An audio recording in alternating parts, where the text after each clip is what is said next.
Monsieur le secrétaire général, Secretary General, Monsieur le secrétaire général, Excellences, chers collègues, la 9738e séance du Conseil de sécurité est ouverte. Je voudrais saisir cette occasion pour rendre hommage, au nom du Conseil, à son Excellence M. Samuel Bogar, représentant de la Slovénie, qui a assuré la présidence du Conseil de sécurité pendant le mois de septembre. Je suis certain de me faire l'interprète de tous les membres du Conseil en exprimant mes sincères remerciements à l'ambassadeur M. Bogar et à son équipe pour le grand talent diplomatique avec lequel ils ont mené les travaux du Conseil le mois dernier. En ce début du mois, je voudrais rappeler que le Conseil de sécurité est un lieu de respect entre membres de cette organisation et vis-à-vis de ses représentants et représentants. Et je prie tous les intervenants et intervenantes de respecter les normes appropriées en matière de ton, de formulation et de contenu dans leurs remarques. L'ordre du jour provisoire de la présente séance est la situation au Moyen-Orient. L'ordre du jour est adopté. Conformément à l'article 37 du règlement intérieur provisoire du Conseil, j'invite les représentants de l'Irak, d'Israël, de l'Italie, du Liban, de la République arabe syrienne et de la République islamique d'Iran à participer à la présente séance. Il en est ainsi décidé.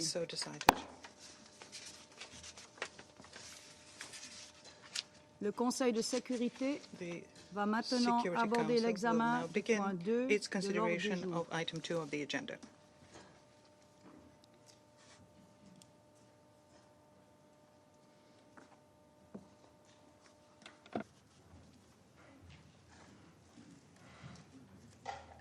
Je souhaite chaleureusement la bienvenue au secrétaire général, son Excellence M. Antonio Guterres, et lui donne la parole. Madam President, Excellencies, the raging fires in the Middle East are fast becoming an inferno. Exactly 1 week ago, I briefed the Security Council about the alarming situation in Lebanon. Since then, things have gone from bad to much, much worse. As I told the Council last week, the Blue Line has seen tensions for years. But since October, exchanges of fire have expanded in scope, depth, and intensity. I stated that almost daily exchanges of fire by Hezbollah and other non-state armed groups in Lebanon and the Israel Defense Forces are in repeated violation of Security Council Resolution 1701. I emphasize that the daily use of weapons by non-state armed groups is in violation of Security Council Resolutions 1559 and 1701. And I stressed that Lebanese sovereignty and territorial integrity must be respected, and the Lebanese state must have full control of weapons throughout Lebanon. Madam President, in the few short days since then, we have seen a dramatic escalation, so dramatic that I wonder what remains of the framework this Council established with Resolution 1701. Israel forces have conducted relentless airstrikes across Lebanon, including Beirut. The United States and France, with the support of several other countries, have proposed a temporary ceasefire allowing for the restart of negotiations. Israel refused that proposal and stepped up its strikes, including bombing the Hezbollah headquarters where its leader was killed. And Hezbollah has continued rocket and missile attacks on Israel. And yesterday, the Israel Defense Forces conducted what it stated were limited incursions into southern Lebanon. UNIFIL peacekeepers remain in position and the UN flag continues to fly despite Israel's request to relocate. I reiterate our deep appreciation to the military and civilian members of our UN peacekeeping force, UNIFIL, and to troop contributing countries. The safety and security of all UN personnel must be ensured. Madam President, civilians are paying a terrible price, which I utterly condemn. Since last October, more than 1,700 people have been killed in Lebanon, including over 100 children and 194 women. Over 346,000 people are confirmed to have been displaced from their homes, and government estimates put this number as high as 1 million. Another 128,000 people, both Syrian and Lebanese, have crossed into Syria. The UN has mobilized all its capacities to provide urgent humanitarian aid in Lebanon, and I ask the international community to fully fund our appeal. Since October 8th, Hezbollah attacks on Israel have killed 49 people, with over 60,000 people displaced from their homes. It is absolutely essential to avoid an all-out war in Lebanon, which would have profound and devastating consequences.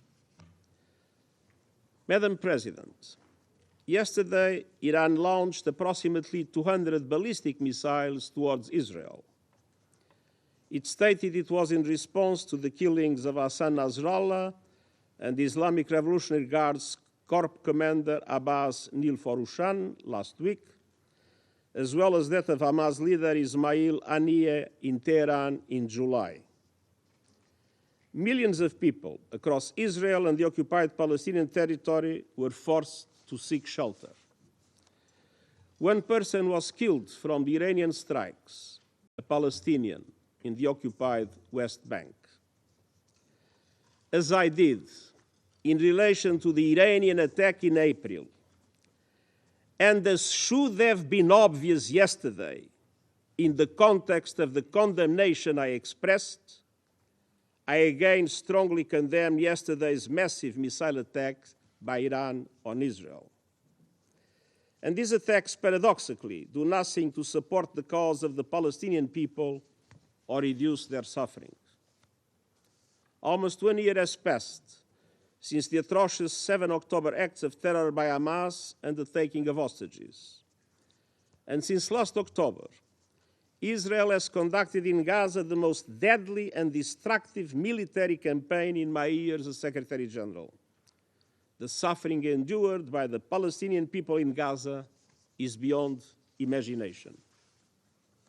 At the same time, the situation in the occupied West Bank, including East Jerusalem, continues to deteriorate with Israeli military operations, construction of settlements, evictions, land grabs, and intensification of settler attacks, progressively undermining any possibility of a two-state solution. And simultaneously, armed Palestinian groups have also used violence. Hamas has continued to launch rockets, and just yesterday, 7 Israelis were killed in a terror attack in Jaffa. Madam President, the events of the past week, the past months, and indeed nearly the past year make it clear. It's high time for an immediate ceasefire in Gaza, with the immediate and unconditional release of all hostages, the effective delivery of humanitarian aid to Palestinians in Gaza, and irreversible progress to a two-state solution. It's high time for a cessation of hostilities in Lebanon, re-election towards full implementation of Security Council resolutions 1559 and 1701, paving the way for diplomatic efforts for sustainable peace. It's high time to stop the sickening cycle of escalation after escalation that is leading the people of the Middle East straight over the cliff. Each escalation has served as a pretext for the next. we must never lose sight of the tremendous toll this growing conflict is taking on civilians. And we cannot look away from systematic violations of international humanitarian law. This deadly cycle of tit-for-tat violence must stop. Time is running out, and I thank you. Je remercie le secrétaire général de son exposé et je donne maintenant la parole aux membres du Conseil qui souhaitent faire une déclaration. Je donne maintenant la parole au représentant de la France. Madame la Présidente, Madam President, je remercie le secrétaire général des Nations Unies pour son intervention et je tiens à lui redire le plein soutien et toute la confiance de la France. La France condamne les attaques par missiles balistiques perpétrées hier par l'Iran contre Israël.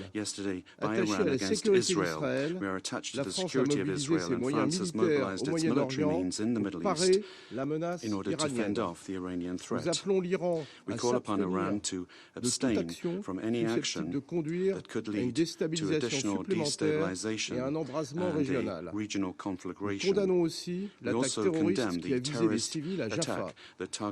La France rappelle la nécessité de mettre fin à l'escalade militaire dans la région qui ne fait qu'aggraver l'instabilité et accroître l'insécurité et dont les populations civiles sont les premières victimes. Au Liban, la situation est grave. Les opérations militaires s'intensifient. L'armée israélienne a mené des incursions terrestres sur le territoire libanais en violation de la souveraineté libanaise et le Hezbollah poursuit ses attaques contre Israël. Comme l'a rappelé le ministre de l'Europe et des Affaires étrangères, Jean-Noël Barrot, lors de sa visite à Beyrouth le 30 septembre, la France est opposée à toute opération terrestre israélienne au Liban et elle appelle à la cessation des attaques indiscriminées contre les civils. La France condamne les frappes aériennes israéliennes qui ont provoqué un nombre considérable de victimes civiles, ainsi que les attaques du Hezbollah contre Israël et sa population. Il faut un cessez-le-feu au plus vite au Liban. La France appelle les parties à se saisir sans délai de l'appel et des propositions du président de la République française et du président des États-Unis avec le soutien de nos partenaires en vue de parvenir à un cessez-le-feu ouvrant la voie à un règlement diplomatique du conflit.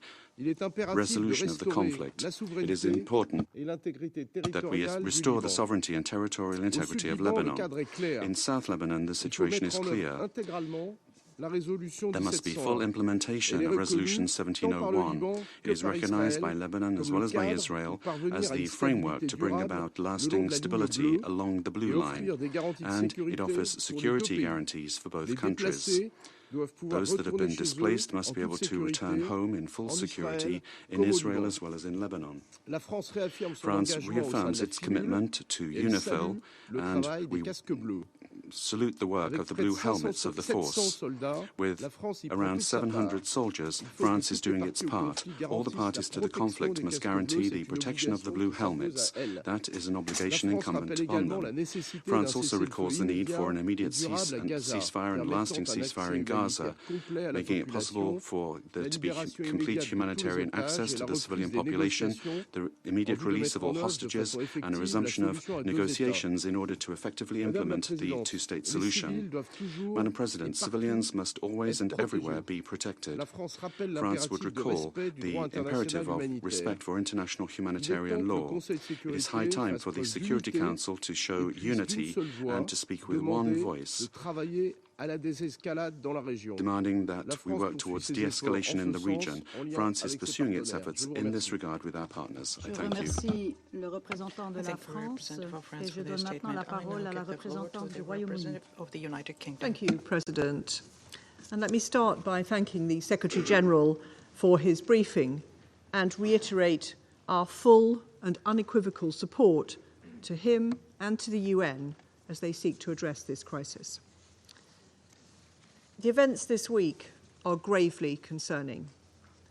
Yesterday, the Iranian regime launched over 200 ballistic missiles at Israel. we categorically condemn this act of aggression, which escalates an already dangerous situation.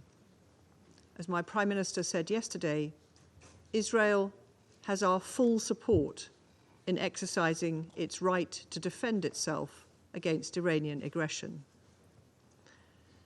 President, we are deeply concerned about the prospect of further escalation in Lebanon and across the region. We have been clear. All our efforts now must be on stopping this cycle of violence. Iran and its allies across the region must exercise restraint and step away from the brink. We've been clear. My Foreign Secretary has consistently called for a ceasefire in Lebanon by Lebanese Hezbollah and Israel, and the implementation of a political plan in line with UNSCR 1701. We have been clear. In Gaza, we need an immediate ceasefire and the release of the hostages. My Foreign Secretary has urged both Israel and Hamas to agree the ceasefire deal on the table, to choose peace and bring this chaos to an end. Peace, not war, is the courageous option. It is also the best option to secure stability and security for Israelis, Palestinians, Lebanese, and the wider region. President, my Prime Minister has been working urgently to gather support for a political solution to this crisis. Only a ceasefire in Lebanon and Gaza would create the space to agree a political plan consistent with UNSCR 1701 that allows for the sustainable return of displaced Israeli and Lebanese civilians to their homes. Innocent civilians in Israel and in Lebanon have been displaced from their homes for too long already. The only way they will return is through a sustainable peace across the blue line. The conflict in Lebanon is causing devastating consequences for civilians, especially for women and children, and draws us closer to a wider regional conflict.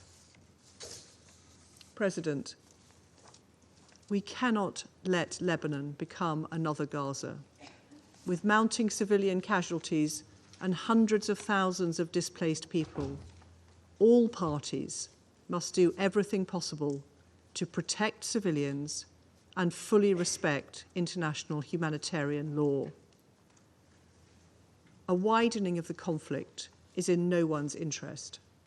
The actions taken now will impact a generation. I call on all actors to step back from the brink and find a political resolution. I thank you. Je remercie la représentante du I thank the Royaume-Uni et je passe representative of the maintenant la United parole à la Kingdom. I now représentante give de the floor Malte. to the representative Thank of you, Malta. President. And at the outset, allow me to congratulate you on assuming the presidency of the Council and thank Slovenia for its leadership in steering our work in September. I also thank the Secretary-General for his remarks. I reiterate our continued and unwavering support to him and thank him for his continued leadership and moral compass whilst guiding this organization through such difficult times. Malta echoes the Secretary-General in condemning the continued and escalatory hostilities across the Middle East. This vicious cycle of violence, inevitably leading to a regional conflict, is extremely concerning. It must be brought to an end.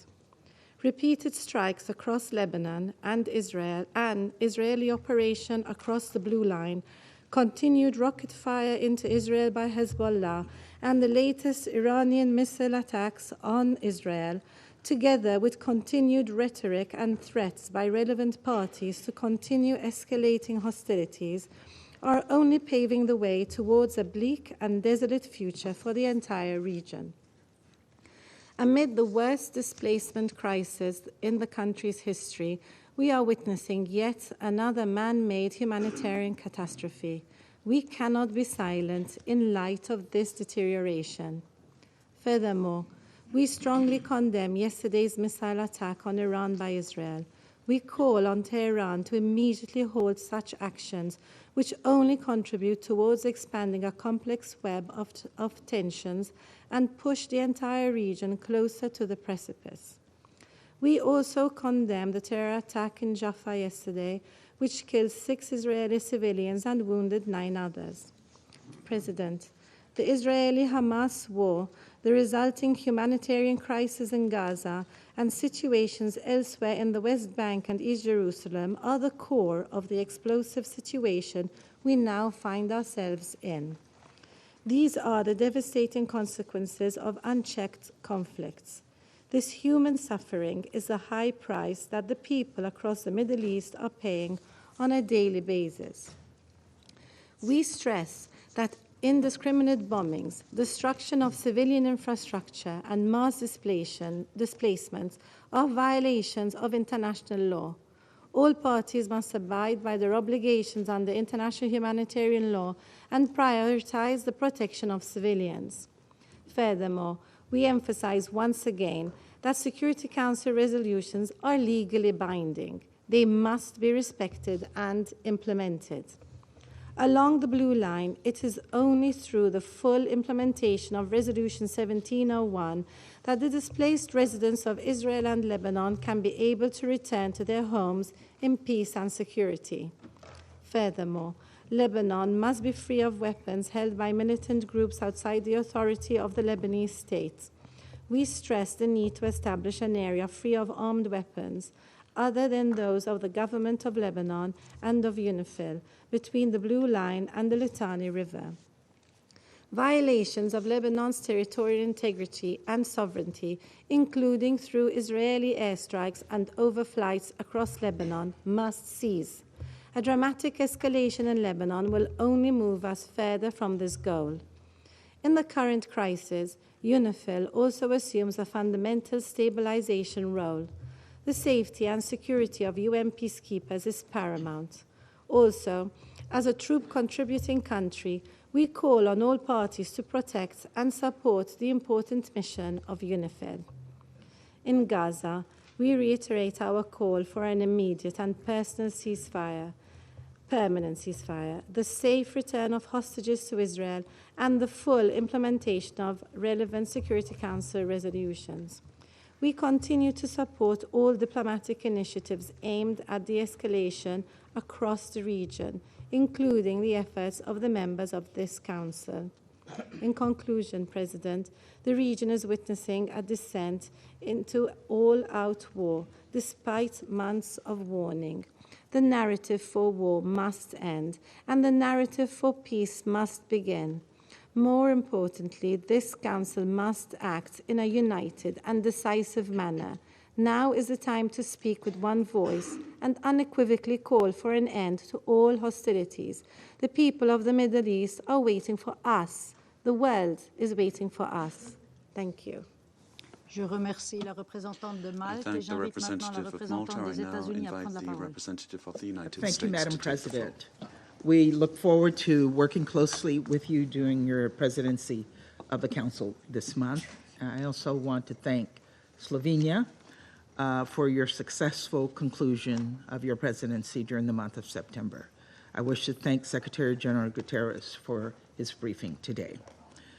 Colleagues, yesterday, Iran's Islamic Revolutionary Guard Corps, the IRGC, launched nearly 200 ballistic missiles at Israel.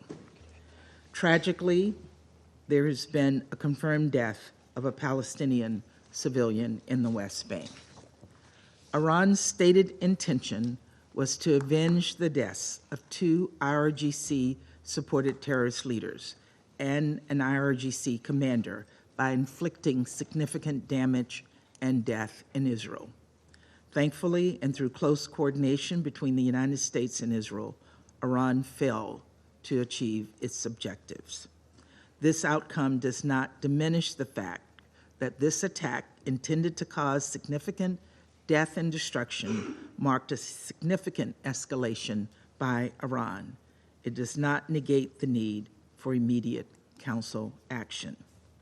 This is a moment for this Council to speak out with one voice and condemn Iran for its unprovoked attack against another member state, and equally important to impose serious consequences on the IRGC for its actions. Colleagues, in a broad sense, Iran was complicit in the October 7th attacks on Israel through its funding, training, capabilities, and support for the military wing of Hamas. And after Hamas's horrific attack carried out nearly a year ago today, the United States sent a clear message to Iran. Don't exploit the situation in ways that would risk propelling the region into a broader war.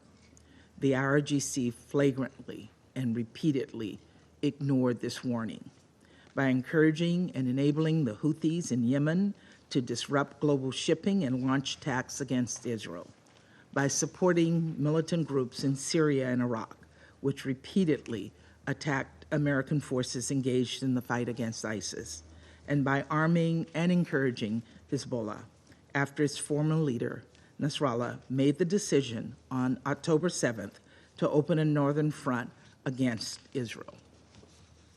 There can be no doubt Iranian support to regional proxies has directly contributed to the crisis in Gaza and Lebanon. At the center of Iran's efforts since October 7th to sow chaos and threaten regional stability is the IRGC, which has repeatedly flouted and violated this Council's resolutions. I can't believe I have to say this, but I will, because the IRGC and its allies are out there peddling propaganda. The decision to launch nearly 200 ballistic missiles at Israel was not in any way defensive. The IRGC was not protecting Iran from threats from another member state. Instead, the IRGC was acting in solidarity with Hezbollah after the killing of Nasrallah, who led a terrorist group that has the blood of thousands of Americans, Lebanese, and Israelis on its hands. I can think of no starker example of state support of terrorism than launching ballistic missiles to avenge the death of a terrorist leader. It is indefensible and it is unacceptable. And we have a collective responsibility as members of the Security Council to impose additional sanctions on the IRGC for supporting terrorism and for flaunting so many of this Council's resolutions. If this Council sits on its hands, what message will that send? I fear that silence and inaction will only invite the IRGC to repeat attacks like what we saw yesterday and on April 13th of this year, again and again and again. Colleagues, we meet at a moment when there is a heightened risk of countries in the region being dragged into a broader conflict. This includes Lebanon. The intensified fighting over the last week has displaced nearly 1 million people, and we mourn the many civilians who've been killed. We also recognize that for nearly a year, Israel has repeatedly called for the full implementation of Resolution 1701, even as Hezbollah's attacks along the Israeli-Lebanese border have displaced Lebanese people.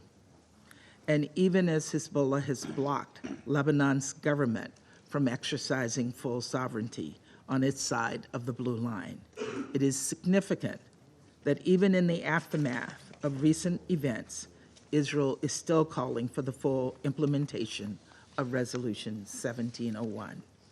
Achieving this outcome through the hard work of diplomacy remains the United States' urgent priority. We strongly believe that a diplomatic solution along the blue line, consistent with Resolution 1701, offers the only path to durably de-escalate tensions and allow Israeli and Lebanese citizens to return to their homes with safety and security. As we pursue this diplomatic solution, we reiterate our call on all parties to protect civilians. We also underscore our support for UNIFIL and emphasized that all parties must ensure UNIFIL personnel remain secure. Colleagues, we are also committed to doing everything possible to end the war in Gaza, where Palestinian civilians have been caught in the crosshairs of war, where a dire humanitarian crisis persists. That's why we're working to bring about a ceasefire deal with release of hostages, consistent with Resolution 2735. The events of the past week should send an unambiguous message to Hamas's leadership, which continues to cower in tunnels beneath Gaza. Hezbollah and Iran will not rescue you. The only path forward is a ceasefire agreement. We must double down on diplomatic solutions that would ensure the safety of people across the region.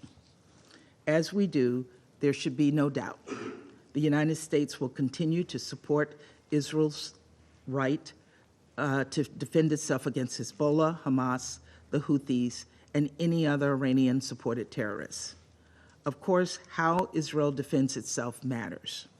We continue to make clear that measures must be taken to minimize civilian harm. Colleagues, as President Biden emphasized following yesterday's attack, the United States is fully supportive of Israel. Our actions have been defensive in nature. Let me be clear.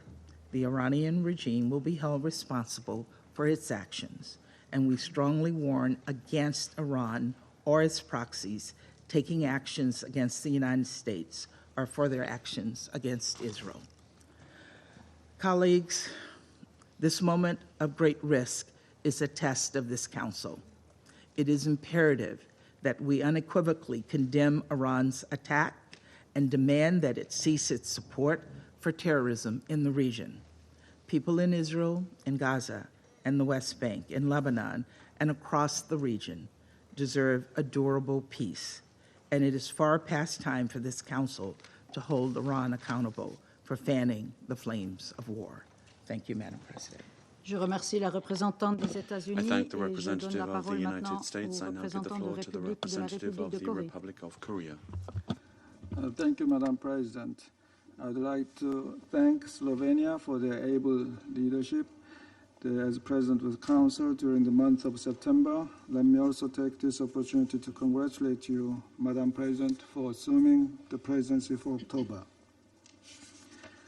I express my deep gratitude to the Secretary General for his briefing today and his tireless efforts for peace in the Middle East.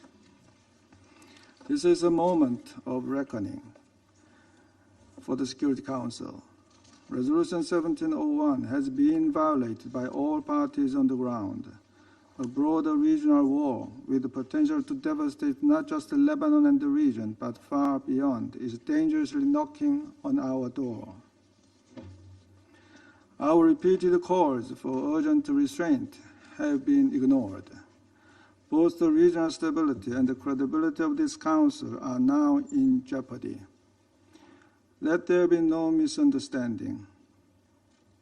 It was Hamas' brutal attacks in broad daylight that set this escalation in motion. However, neither October 7th nor the ensuing response give any actor the right to violate the international norms and institutions that the United Nations and the global community have built over decades, including international humanitarian law, Security Council resolutions, and the sovereignty and territorial integrity stipulated under the UN Charter. The Security Council, which bears the primary responsibility for maintaining international peace and security, must unite and act. This is not like any other situation. This conflict has the potential to broaden and deepen, involving many countries, without clear limitations in geography, and with far-reaching implications on international politics, economics, and even humanity as a whole. This demands more than passive condemnation. The Security Council must do something significant now to prevent the situation from plunging deeper into the abyss. The very raison d'etre of the Security Council is at stake here. Indeed, now is the time for the Security Council to draw a firm line in the sand. No actor should be given a green light of impunity or a blank check to operate far beyond the rule of law. We cannot afford to be paralyzed by frustration or helplessness. Colleagues, let me conclude by fully echoing the statement made by the Secretary General yesterday. And I quote, "I condemn the broadening of the Middle East conflict with escalation after escalation. This must stop. We absolutely need a ceasefire," unquote. I thank you. Je remercie le représentant de la République de Corée et j'invite la représentante de Slovénie à prendre la parole. Thank you, Madam President. First, allow me, on behalf of Ambassador Boger and our entire team, to thank you sincerely and other members for your kind words, and also to wish to congratulate you and your team for assuming the presidency of the Council for October. Wish you all the best. We thank the Secretary General for his briefing. Madam President, in the last 2 weeks, we have met several times to discuss the situation in the Middle East. It has become increasingly clear that the current escalation is gaining its own, even more dangerous momentum. The actions and reactions of actors involved are dragging the region further away from peace and closer to an all-out war. No single party can absolve itself of blame for the chaos that is unfolding. This has become a crisis of retaliation and vengeance, where each strike fuels the next. Let me be clear, the region needs full and immediate de-escalation. For this to happen, a ceasefire on all fronts is urgent. We condemn the recent escalation in the Middle East. This includes Iranian attack on Israel. It includes Israeli attacks on Lebanon and the escalation between Hezbollah and Israel. We call on Israel to revoke the ground operation in southern Lebanon. It also includes continuous Israeli military operation in Gaza, and it includes yesterday's terror attack in Jaffa. We see deeply troublesome parallels. Escalation from any side only leads to further violence, not security or peace. We want to underline more violence cannot bring more stability and security in the region or beyond. War is not a solution to the problems in the Middle East. There is no military solution to the crisis. We call on all countries and actors to show restraint, and to everyone with influence must exert it. To Israel, Iran, Hezbollah, Hamas, the Houthis, and others, the circle of violence must stop. Retaliations must stop. Escalations must stop.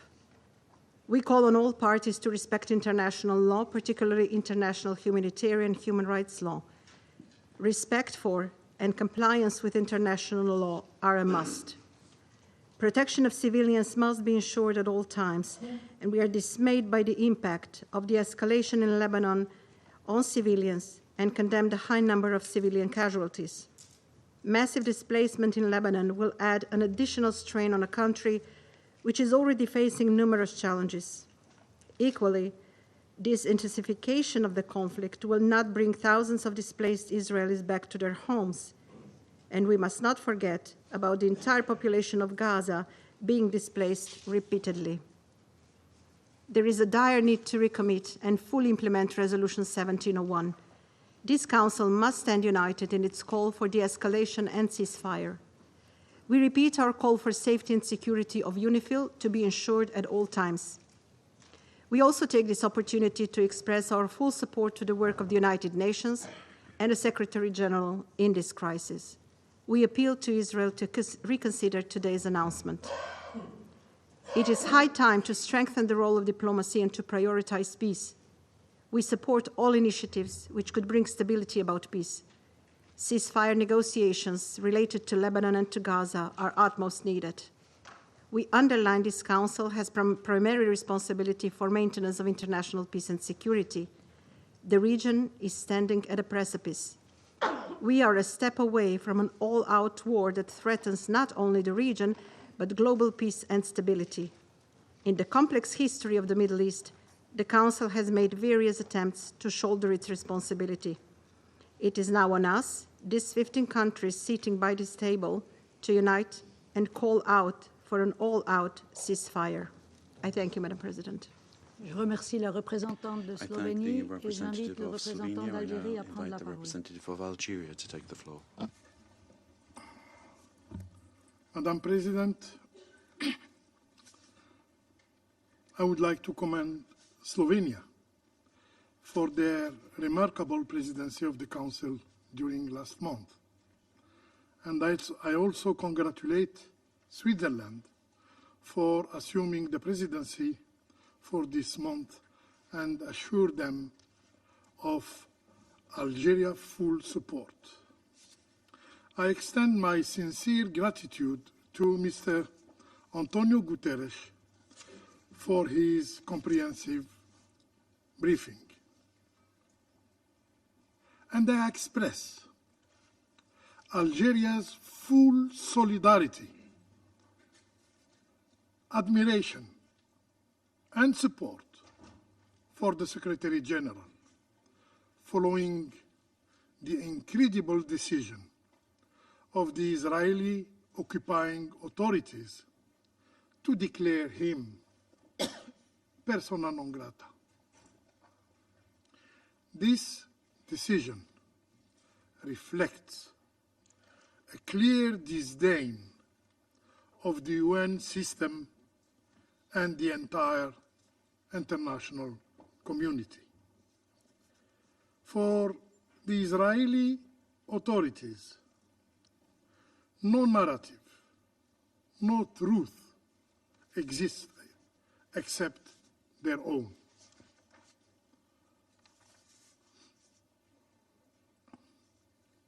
Madam President, this meeting marks the third time in a single week that we have heard from the Secretary General regarding the Middle East. It is a testimony of the gravity of the situation. We stand perilously close to a regional conflagration, with tensions escalating daily. The situation has further deteriorated due to the Israeli aggression against Lebanon, beginning with the targeting of civilian electronic devices and progressing to indiscriminate bombardment and ground invasion that shows a blatant disregard for human life, a flagrant violation of international humanitarian law. Following the attacks detonating civilian electronic devices, the Security Council convened at Algeria's request. We endeavored to have the Council send a simple message, a call for immediate desescalation, a call for immediate desescalation. Regrettably, the Council failed in this attempt. Madam President, the Security Council's inability to act has exacted a devastating bill, a devastating toll. Between September 17 and 25th, the Israeli militaries claimed more than 1,000 lives in Lebanon. 1,000 lives in Lebanon, including 87 children and 156 women, while displacing 1 million of Lebanese in the country's largest exodus. Our inaction has effectively granted Israel under the right of self-defense principle. Our inaction has effectively granted Israel carte blanche to continue its rampage in Gaza, in West Bank, carte blanche to escalate against Lebanon and pursue the bloody agenda of death and destruction. Now we hear the new rhetoric of desescalation through escalation. Strange. This is a dangerous fallacy. Escalation inevitably breeds further escalation for years to come. This surge in violence has derailed efforts to implement Resolution 2735 and has severely compromised any prospect for calm in Lebanon and the wider region. The Security Council must act with greater resolve to be relevant, simply to be credible. As the highest authority responsible for maintaining international peace and security, it is unacceptable for its decision, including Resolution 2735, to be blatantly disregarded. Israel is not above the law, and we must hold it accountable. We need solutions, tangible, enforceable solutions.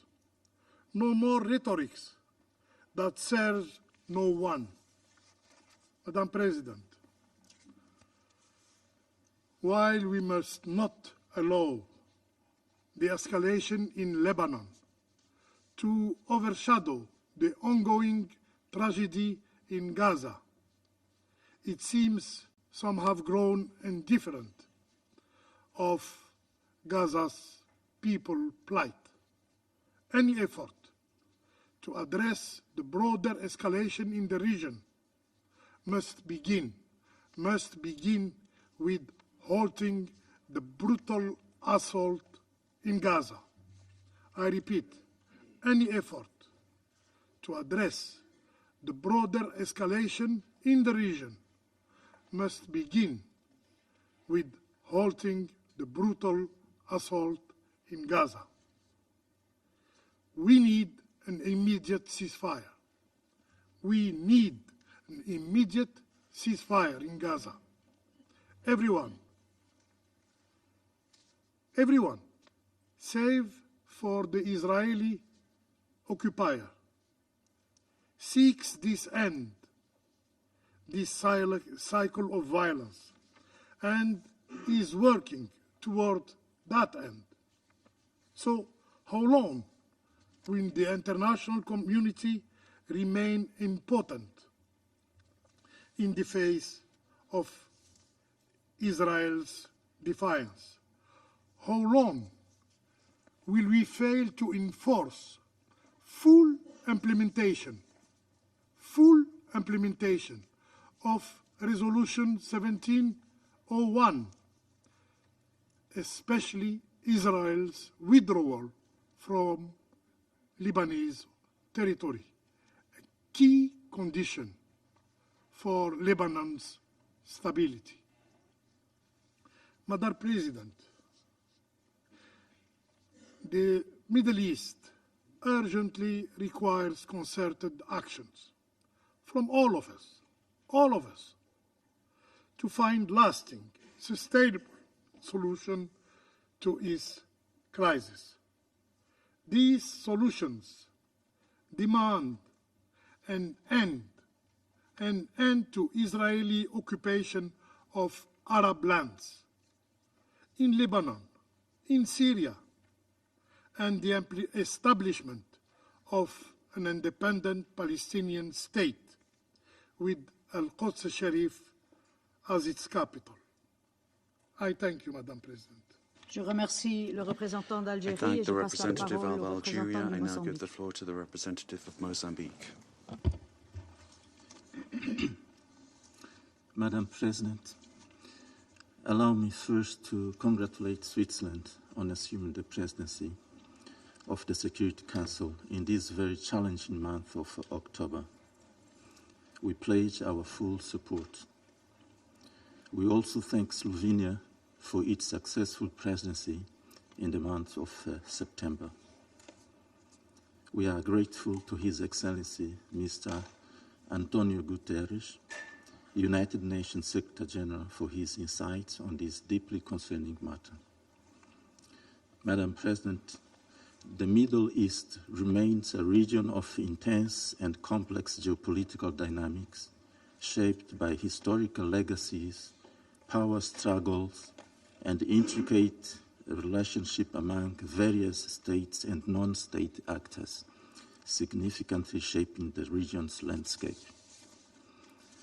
The Palestine question, a central and profoundly impactful issue, continues to influence diplomatic relations and strategic interests not only within the region but also globally. The ongoing conflict and the quest for a two-state solution continue to be pivotal in discussion about peace and stability in the Middle East. Amidst the ongoing Israel strikes in Gaza, Beirut, and beyond, Iran has recently launched ballistic missiles into Israel, marking a sharp escalation in regional tensions. This action is reportedly in retaliation for the recent killing of Hezbollah and Hamas leaders by Israel airstrikes. These military acts further exacerbate the prevailing regional tensions and may indeed trigger more conflicts involving other countries with potentially unthinkable implications. In this context, we recall that during the 79th General Assembly debate, world leaders expressed deep concern over the escalating conflict in Gaza and its potential spillover to Lebanon. Both the UN Secretary General and the President of the General Assembly urged Israel to cease hostilities and pursue a diplomatic resolution to prevent Lebanon from becoming another conflict zone like Gaza. Madam President, precisely 6 months ago in this chamber, we raised serious concerns that ongoing retaliatory attacks between Israel and Iran could significantly escalate regional tensions and potentially lead to a full-blown conflict between Israel and Iran. Regrettably, this is now fast becoming a sad reality. These retaliatory attacks are shaping the foreign policies and security strategies of regional states and their external allies. While recognizing the right of states to self-defense as enshrined in the UN Charter, we express our deep concern on the recent Iranian strikes. In light of the prevailing situation, it is imperative that all parties involved, including Israel and Iran, strictly adhere to international legal norms to prevent further military confrontation and maintain regional stability. All involved parties need to exercise restraint and approach the situation with wisdom and prudence. The Council must continue to closely monitor the situation and take appropriate action to deter additional threats while safeguarding international peace and security. Furthermore, the Council must actively engage all concerned parties to prevent any miscalculations that could lead to broader conflict in an already volatile region. Such escalation would have devastating consequences for civilians who are already suffering in the occupied Palestinian territory, in Syria, in Lebanon, in Israel, and the broader Middle East. Indeed, we should not forget the human cost of this deepening conflict. The prevailing situation is a matter of great concern and demands our profound reflection and immediate action, as it represents one of the most severe humanitarian crises of our time. With each escalation, the conflict generates more casualties, displacement, and destruction of infrastructure, exacerbating the unimaginable human tragedy in the war conflict zones. Seeking a sustainable solution in the Middle East region is of paramount importance. Stability in the Middle East is vital for the security and development of all the states in the region, including Iran and Israel.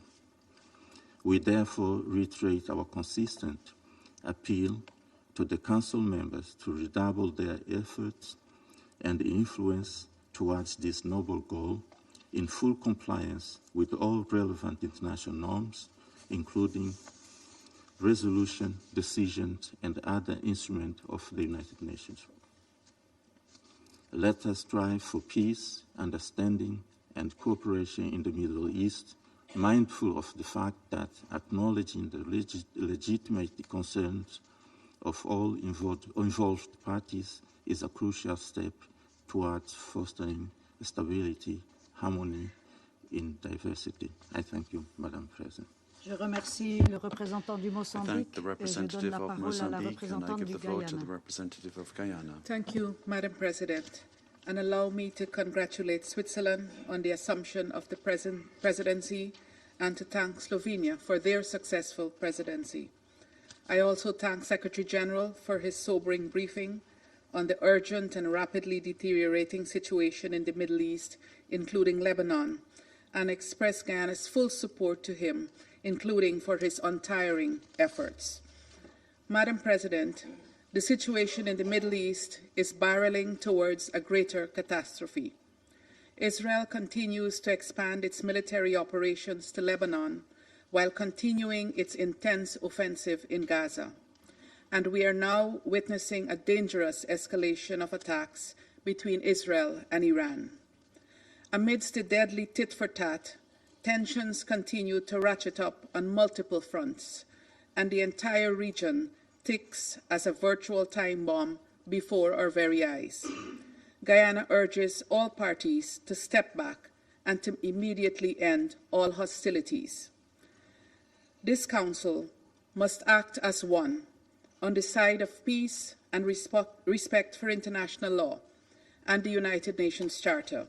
We must work to de-escalate the situation, and civilians must be protected on all fronts at all times.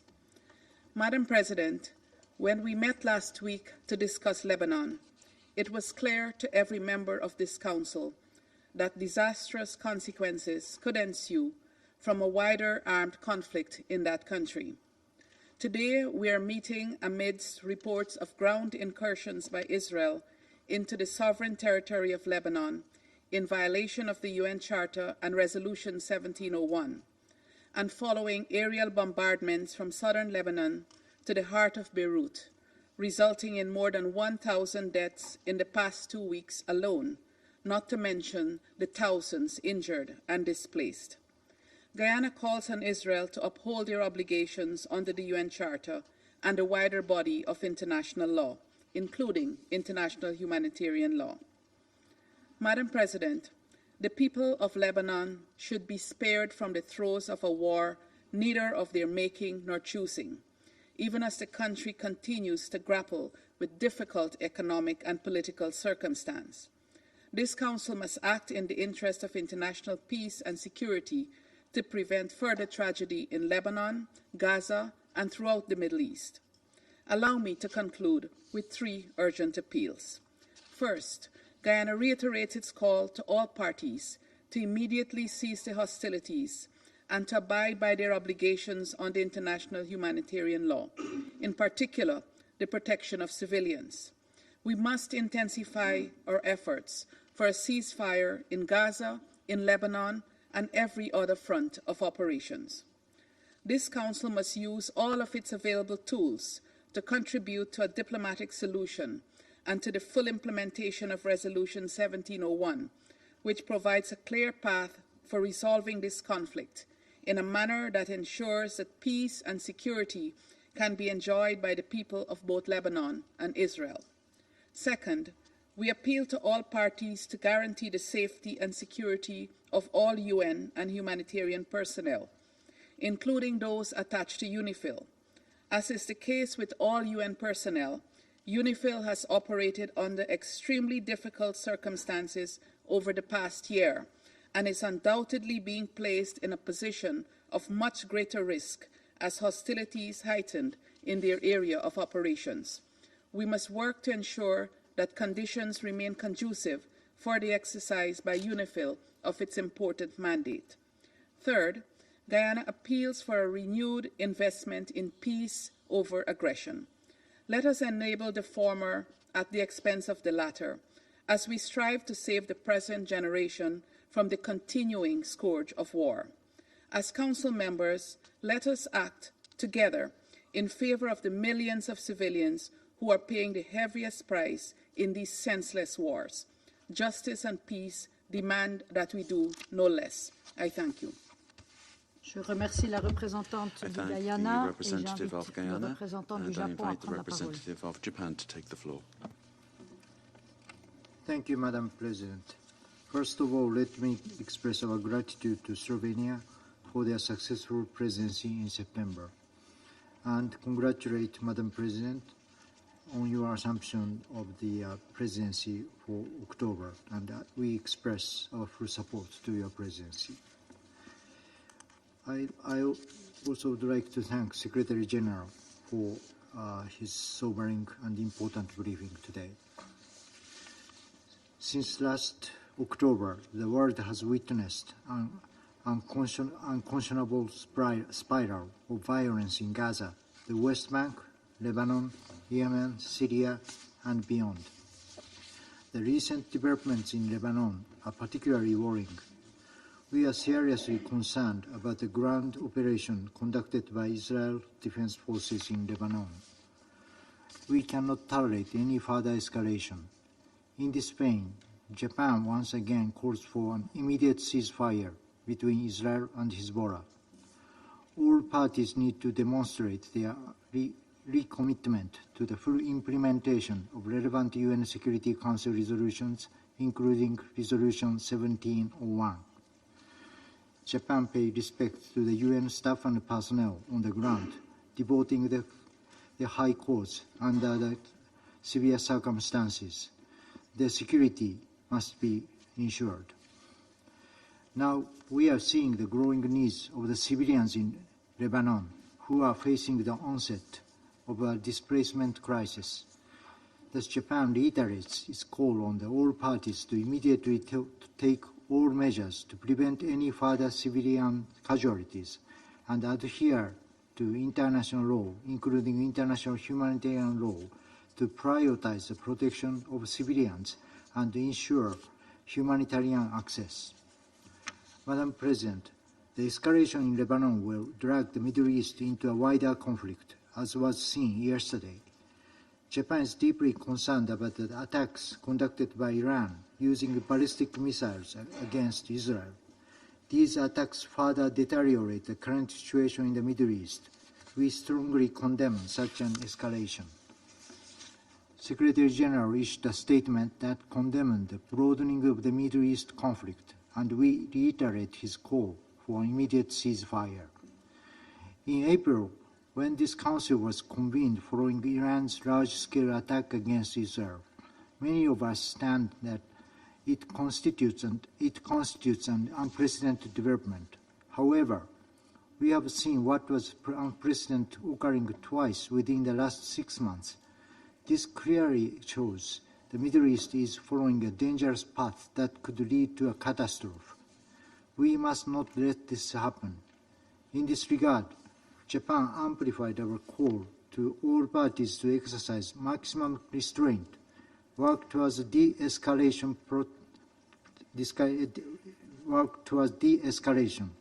protect civilians, and work through dialogue and diplomacy towards peace. Neither the region nor the world can afford any more conflicts. Thank you, Madam President. Je remercie le représentant du Japon et j'invite le représentant de la Fédération de Russie à prendre la parole. Госпожа председатель, Madam President, хотим поздравить Словению за завершение председательства в Совете в сентябре, объективно непростом месяце для любого председательства. И поздравить Швейцарию с вступлением в должность председателя Совета. Благодарим генерального секретаря за его оценки ситуации на Ближнем Востоке, резко обострившейся на фоне беспрецедентного витка эскалации насилия в Ливане и расширения географии конфронтации на соседних регионах. Приняли также во внимание позиции Израиля и Ирана, изложенные в распространенных накануне письмах. К сожалению, ближневосточный регион буквально на наших глазах скатывается к пучину новой большой войны, а Совет Безопасности лишь беспомощно наблюдает. Израильская бесчеловечная военная операция в Газе продолжается, несмотря на требования подавляющей части международного сообщества и ее стран. Раскручивание спирали насилия предсказуемо привело к обострению ситуации в Ливано-израильском приграничье, Йемене, Экваторе и Трасе. Однако вместо того, чтобы задействовать возможности дипломатии, власти Западного Иерусалима сделали однозначную ставку на силовое оккупирование своих разобществ. А их американские подельники во всем им подыгрывают, парализуя работу Совета Безопасности. В итоге новой жертвой израильской военной машины стал Ливан. После интенсивных обстрелов ливанских городов южный сосед приступил к наземной операции в этой стране. Кроме того, после серии политических ликвидаций, включая убийство главы спецсовета Хамас Хании, генерального секретаря Хизбаллы Насраллы и ряда других лидеров Nasrallah and other leaders of resistant movements, Iran came into the confrontation. Iran, who for 2 whole months had been showing exceptional, under the circumstances, restraint.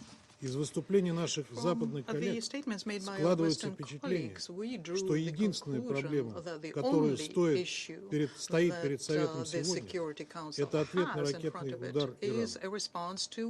Сложно представить, на какую роль в дипломатическом процессе с подобной оценкой ситуации можно рассчитывать. Как будто все это случилось в вакууме. Как будто ничего не происходит и не происходило в Ливане, Газе, Сирии, Йемене, что и привело к новому, But it did happen, and it led to a new, very dangerous spiral of a widening Middle East conflict. Russia resolutely condemns the attack on Lebanon and calls on Israeli authorities to immediately stop using force and withdraw their troops from the Lebanese territory. There is no justification for fresh civilian victims amongst the civilians, and their number is already in the thousands. We express our solidarity with the leadership and the people of the friendly country of Lebanon who are undergoing an armed aggression, and we will send our heartfelt condolences to the families of those who died. We demand a full comprehensive implementation of Resolution 1701. It contains the obligations on Israel to end on their offensive military operations, to withdraw their military from southern Lebanon and end the occupation of Lebanese territories, as well as the obligations on Hezbollah to withdraw the units north of the Litani River. The Israeli side has to ensure rigorously the safety of the interim forces in Lebanon, who are undergoing unpredictable risks because of the Israeli incursion. We'd like to recall that the threats to the health and life of blue helmets could amount to a war crime. We also decisively condemn the killing of Nasrallah. We reject the fact that in order to eliminate him, a residential quarter in Lebanon's capital had 80 bombs weighing 1 ton dropped on it. As a result, 6 high-rise buildings were destroyed. How can you call this a discriminatory selective action here? This political elimination is fraught with catastrophic consequences for Lebanon and the Middle East as a whole. Western Jerusalem, I'm sure, understood that, but they intentionally decided to go ahead and do this. And this means that the Israeli side shoulders the full responsibility for the subsequent escalation and its consequences, including the consequences for the people of Israel. Within the framework of its mandate to maintain international peace and security, the Security Council has to make Israel immediately end the hostilities. And we all have the duty to make every effort to create the conditions for the political and diplomatic settlement. In this context, we note the signals sent by Tehran that do not wish to see a further spiral of confrontation. Madam President, the Security Council in the recent days is being frequently and seemingly correctly criticized because of its inability to end violence in the area of Israeli-Palestinian conflict. At the same time, those who follow our work knows very well that 14 out of 15 members of the Security Council would have undertaken the measures to compel parties to peace, would have saved this way the lives of thousands of innocent women, children, and the elderly. And Israel would not have been able to act as brazenly and with such disregard to international law if they didn't feel themselves under an unequivocal and all-around protection by the United States. For their ally, the Middle East, Washington has already used the veto on Security Council 5, and since the beginning of June has intentionally been trying to pull the wool over our eyes, advertising their so-called Biden plan and its quiet diplomacy to arrive at a deal between Hamas and Israel. To be perfectly honest with you, we are left with the impression by all of this that these mediated negotiations are something that Washington is conducting with itself. And it is very symbolic here, therefore, that the approval to eliminate Hezbollah and start a very dangerous spiral of regional escalation was given by the Israeli Prime Minister from New York after he delivered an openly militaristic statement in the General Assembly. This is the kind of a well-tuned duet, distinguished colleagues, we have to deal with. And the question, of course, is not in the moral and political support, but also it has to do with the multi-billion supplies of weapons that Washington continues supplying to Israel, despite the fact that it's used to annihilate 42,000 Palestinians. Israel, which of course doesn't need any kind of mediation, and continues its brutal campaign. As a result of this, the flame of this conflict is growing wider and wider, and it's bringing in newer and newer neighbors of Israel in the region. The dangerous illusion here is that this flame will leave Israel unscathed. This flame has already consumed the lives of remaining Israeli hostages, whereas Western Jerusalem is pretending that all of this is part of their plan, and at the same time showing complete disregard to the public opinion in Israel itself. Madam President, another dangerous illusion is that Israel, having a considerable military supremacy, plans to deal with the crises they provoked on themselves. It is becoming increasingly clear that the plans of the Israeli leadership is to pay any price so as to trigger a conflict between their main regional adversary, Iran, and the United States. It's difficult to say whether Washington understands this, but so far this show has been going on following the Israeli script. And if it reaches its finale, the conflict can reach an unimaginable level of escalation and will threaten not just the Middle East, but the entire world. We are convinced that it is in our interest to prevent such a scenario. We would like to believe that our American colleagues will also finally see the light and will fully realize their responsibility they shoulder as permanent members of the Security Council. Madam President, the only way out of the situation in the Middle East we see as using all of the vast toolkits the Security Council has. This toolkit allows us to effectively achieve an end of conflicts and ensuring that Security Council resolutions are implemented. Any other initiative will just be a mitigating stopgap and will not be effective. We see no alternative to making parties to the conflict to immediately have a ceasefire in Gaza, which is to be accompanied by an exchange of hostages and prisoners, and organizing a full and unimpeded humanitarian access in the Strip. This can help set the foundation for the relaunching of a peace settlement of the Palestinian issues on the international basis, which is itself based on the principle of two states, and this is something that we have always spoken in favor of. The second area for efforts is also obvious. It's an immediate ceasefire in the south of Lebanon and a general rejection by any direct or indirect participants in the conflict from using force, provocations, and hateful rhetoric. Madam President, today's news that the Secretary General is a persona non grata in Israel is unheard of and is a slap not just on the UN but on all of us. We call on the members of the Security Council and the UN to react to this outrageous act. And I repeat once again, in order to deal with all of these issues, we at the Security Council have the tools. What it's at issue here is having the political will. We have the will. Do you? We urge you all to answer this question as soon as possible. I thank you. Je remercie le représentant de la Fédération de Russie et je passe la parole au représentant de la Sierra Leone.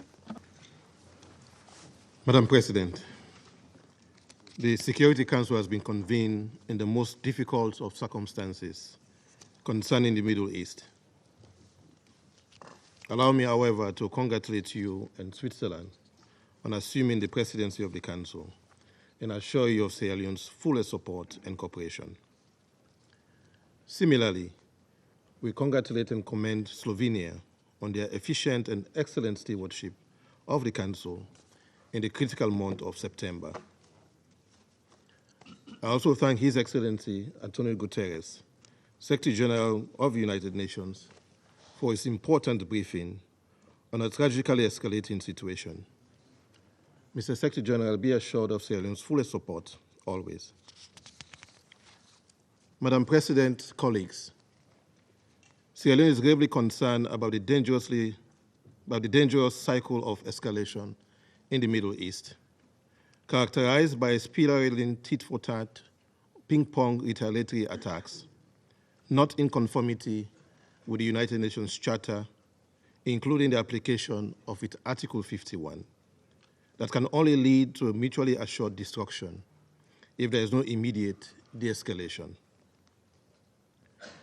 Despite the resonance and resolute call for ceasefire by our leaders in the general debate of the 79th session of the United Nations General Assembly, and repeated calls by members of this Council for ceasefire and restraint, it must be clear to all that we now have a regional conflict with multiple fronts in Gaza and violence in the West Bank, in Lebanon, where its sovereignty and territorial integrity is being violated, retaliatory attacks between Israel and Iran, as well as with the Houthis in Yemen.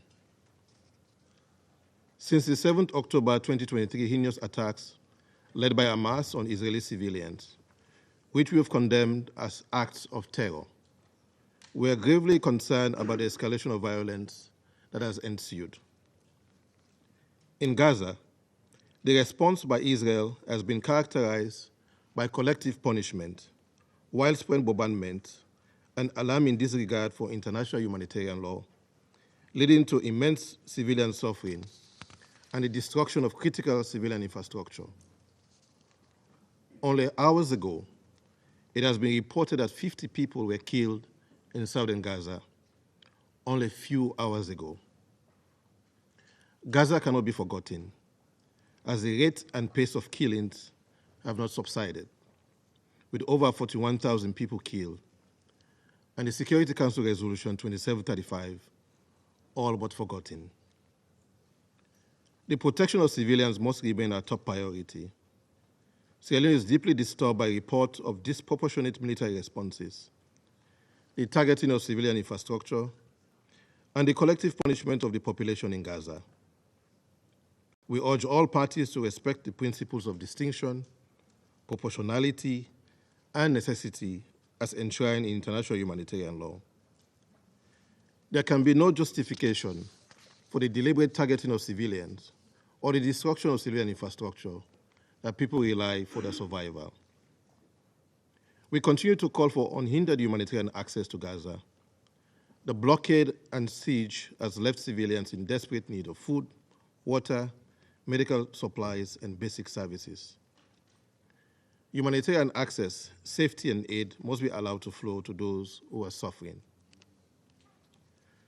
Madam President, recent events, including strikes in Lebanon, the killing of a Hezbollah leader, and the reported land incursion by Israel, are deeply concerning. These developments have heightened the risk of regional destabilization, and we call on all actors to show restraint, avoid further escalation, and recommit to dialogue and compliance with Security Council Resolution 1701. We urge the parties to comply with their obligations regarding UNIFIL and the protection of UN peacekeepers and UN premises. It is clear that today, Israel and Hezbollah are at war. Sierra Leone has been concerned about the repeated exchanges of fire across the Blue Line since Hezbollah launched rockets into Israel on 8 October 2023, unprovoked.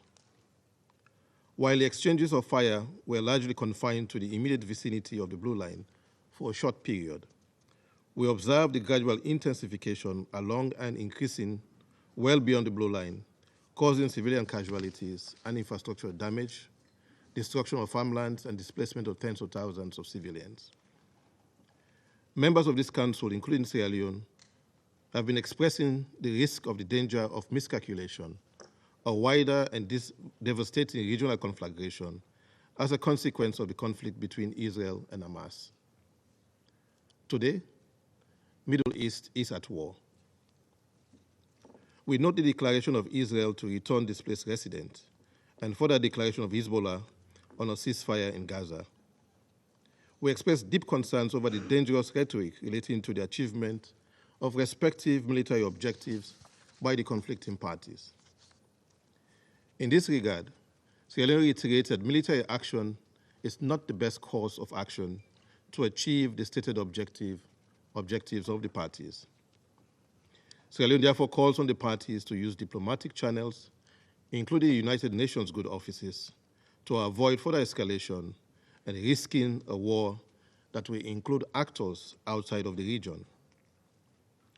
This Council must now stand united in calling for full implementation of all relevant Security Council resolutions, including Resolution 1701 and 1559. All sides must agree to a ceasefire as a precursor to the resettlement of displaced residents in the south of Lebanon and in the north of Israel peacefully. Madam President, a letter dated 1st October 2024 from the Permanent Representative of Iran to the United Nations addressed to the President of the Security Council confirms what we all witness as reported by global news media, to the effect that, and I quote, the armed forces of the Islamic Republic of Iran carried out a series of missile attacks against the military and security target of, end of quote, the State of Israel. The leadership of Israel has vowed to further retaliate. Sierra Leone condemns all attacks that violate international law and the UN Charter, including, as aforesaid, the blatant misapplication of Article 51.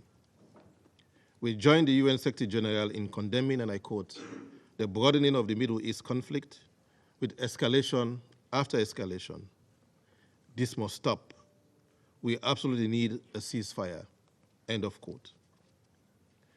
The path to peace cannot be paved with violence, A sustainable solution can only be achieved through genuine dialogue and diplomacy, addressing the legitimate rights and concerns of the conflicting parties, most particularly the aspirations of both the Palestinian and Israeli people. This includes the right of the Palestinian people to self-determination and the right of Israel to security within its recognized borders. In conclusion, Madam President, Sierra Leone continues to call for the parties to consider the global implications of their actions and to recommit to a cessation of hostilities. We urge the Security Council, our council, to act decisively to halt the violence, enforce a ceasefire, the release of hostages and prisoners, facilitation of access to humanitarian aid, ensure accountability, and work towards a just and lasting solution that respects the rights of all peoples. Let us end the occupation of Palestine, as the International Court of Justice has called for, implement the two-state solution, and choose a future of peace, stability, and dignity for both Palestine and Israel. Sierra Leone stands firm in its commitment to peace, justice, and international law. I thank you. Je remercie le représentant de la Sierra Leone. I thank the representative of Sierra Leone, and I invite the representative of China to take the floor. President, I congratulate Switzerland on assuming the presidency of the Security Council for this month, and I thank Slovenia for its work as the presidency of last month. I thank France for requesting this emergency meeting. I also thank Secretary General Guterres for his briefing. On this occasion, I would like to reiterate China's resolute support for the SG for his work and oppose the groundless accusations of Israel against him. President, over the past 2 weeks, the situation in the Middle East, in particular in Lebanon, has taken a sharp turn for the worse. Following the remotely operated and simultaneous detonation of thousands of communications devices in Lebanon, Israel carried out several rounds of large-scale airstrikes in southern and eastern Lebanon. Yesterday, Israel launched ground offensive and military incursion into Lebanon. Israel also launched intensive airstrikes against Syria. Iran has also concluded a series of military attacks on the military and security targets in Israel and sent correspondence to the Security Council explaining its position. China is deeply concerned and extremely worried about the current grave situation and the prospect for further developments. We call for effective respect for the sovereignty, security, and territorial integrity of all states. We reiterate our opposition to all acts that violate the basic norms of international relations and condemn all violence and attacks against civilians. We share the position of the United Nations that any Israeli crossing into Lebanon violates the sovereignty and territorial integrity of Lebanon and contravenes the provisions of the Security Council Resolution 1701. Since last October, the cycle of violent conflict has been repeating itself in the Middle East. Israel, in total disregard for the call of the international community for an immediate ceasefire, single-mindedly advances its military operations, resulting in the projection and expansion of the conflict. At present, an all-out war is on the verge of breaking out. At this critical juncture, any inflammatory statements and provocative actions are extremely dangerous and could easily lead to miscalculations and chain reactions, escalate the situation, or even make it completely out of control. We urge all parties, in particular Israel, to exercise restraint and refrain from any action that could lead to further escalation of the situation. President, the conflict has caused an unprecedented humanitarian disaster. As we have seen, Gaza has become an inferno on earth, while in Lebanon there has been a great deal of destruction of civilian facilities. Thousands of casualties and more than 1 million people displaced from their homes, including a large number of Palestinian refugees. We call on all parties to the conflict to respect the red lines of international humanitarian law and to protect civilians. We support the efforts of the UN humanitarian system to take urgent action to ease the humanitarian situation in Palestine and Lebanon. China reiterates the importance of respecting the neutrality of UNIFIL and of effectively ensuring the safety and security of the peacekeepers. United Nations assets and personnel should not be the target of armed attacks. President, the Security Council bears an important responsibility for the maintenance of international peace and security. Under the current circumstances, the Council must act urgently and be united in making demands clearly and unequivocally that an immediate ceasefire must be established in Gaza. The de-escalation of the violence must be stopped, and the de-escalation of the Lebanese-Israeli situation must be advanced. The cycle of violence must be halted. Every effort must be made to prevent the spread of the fighting, and the parties concerned must be pushed to return to the track of political and diplomatic solutions. Any rhetorics that appease and allow further military adventurism will send out wrong signals and may cause serious consequences. We hope that major countries with important influence will adopt a sincere and responsible attitude and earnestly play a more constructive role and avoid further turmoil of the situation. I thank you, President. Je remercie le représentant de la Chine. I thank the representative of China and I give the floor to the representative of Ecuador. Thank you, Madam President. Allow me first and foremost to congratulate your delegation on assuming the presidency of the Council for this month, and I reiterate the full support of my country. We'd also like to thank Slovenia for the excellent presidency of the Council last month. I'd like to stress and reiterate the support of my country to the work of the Secretary-General for peace and our support for all UN agencies in that regard. So thank you, Madam President, and I'd like to thank France for having requested this emergency meeting so that the Council can consider the worsening situation in Lebanon and Israel, recent developments that have placed the Middle East in an extremely vulnerable situation. Thank you, Secretary-General, for the sobering information that you have provided us with and your call to the international community to mobilize the more than $400 million in humanitarian assistance that Lebanon requires at this time, and above all for your permanent commitment to a de-escalation of the conflict and a ceasefire.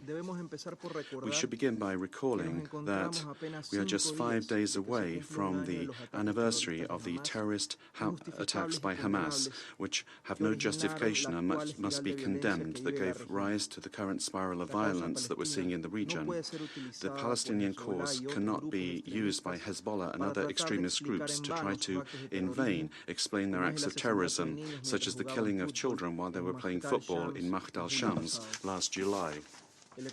Ecuador recognizes the imminent right to self-defense of member states of the United Nations in case of an armed attack in terms outlined in Article 51 of the Charter. We must put an end to the escalation of violence that has been described, which includes air bombings and incursions, the launching of rockets, ballistic missiles, acts of terrorism that continue to expose innocent civilians to loss of life and limb. In Gaza, we've seen tens of thousands of civilian deaths, including women and children. The states involved, international humanitarian law must be respected. Humanitarian workers must be able to fulfill their work and their lives must be respected.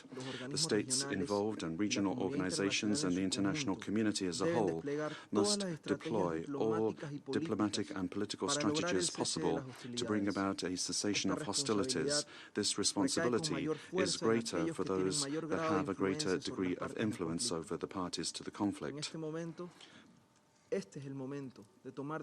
Now is the time to take specific decisions aimed at achieving agreements that will lead to a lasting and sustainable peace.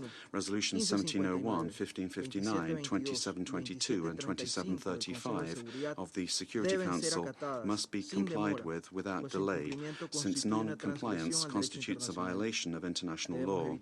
We must avoid another humanitarian disaster, leaving those who desire more violence without any excuse. Madam President, colleagues, Ortega and Gasset said it is false to say that in life circumstances decide. On the contrary, circumstances are the dilemma in the face of which we must make decisions. Who takes the decision is our character. Neither our collective responsibility in the Council nor peace, which constitutes a high value of humanity, can be subordinated to geopolitical tensions and interests. In conclusion, I reiterate that Ecuador supports all initiatives which have as their goal the restoration of peace and the sustainability of that peace. Thank you. Merci le représentant de l'Équateur et je vais faire maintenant une déclaration en ma qualité de représentant de la Suisse. Nous remercions le secrétaire général de son intervention. La Suisse est préoccupée au plus haut point face au dernier développement au Moyen-Orient.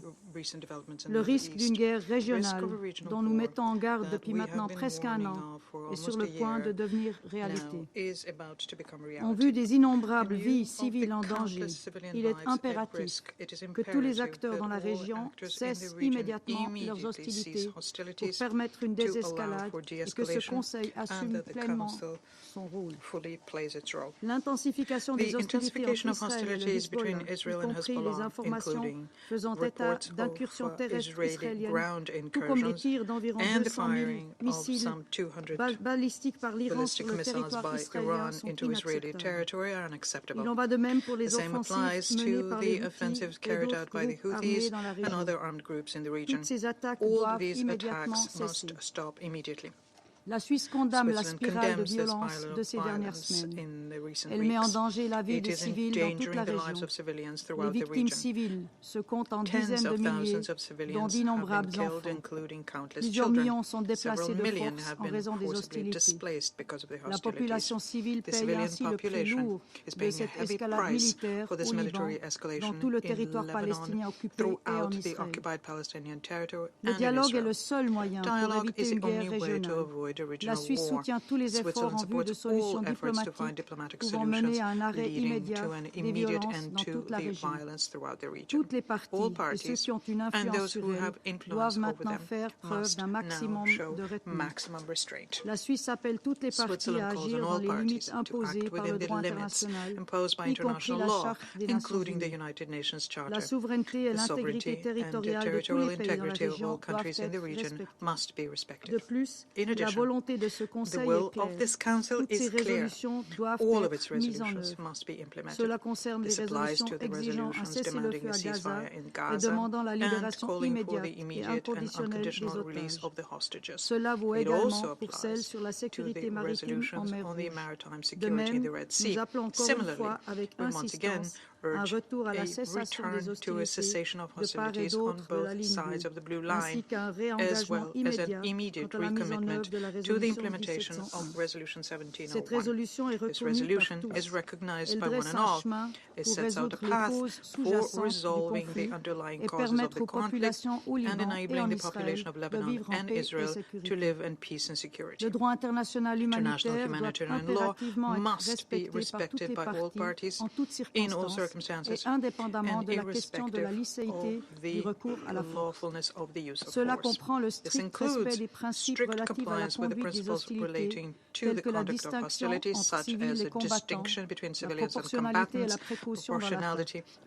La Suisse condamne toutes les violations du droit international ayant eu lieu ces derniers jours, y compris les attaques balistiques d'hier de l'Iran sur Israël. La Suisse condamne également toutes les violations du droit international humanitaire humanitarian law. We also condemn all violence against civilians, such as yesterday's acts of terror in Jaffa and the increasing attacks by settlers in the West Bank. Secretary General, Switzerland reiterates its support for the UN's commitment and good office in the region. This applies in particular to UNIFIL and UNSCOL.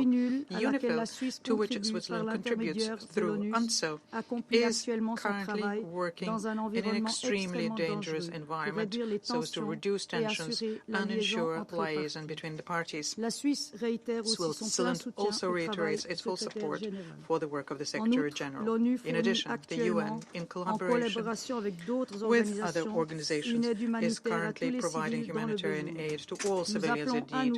We reiterate our call for the protection of UN personnel, in particular humanitarian and peacekeeping personnel.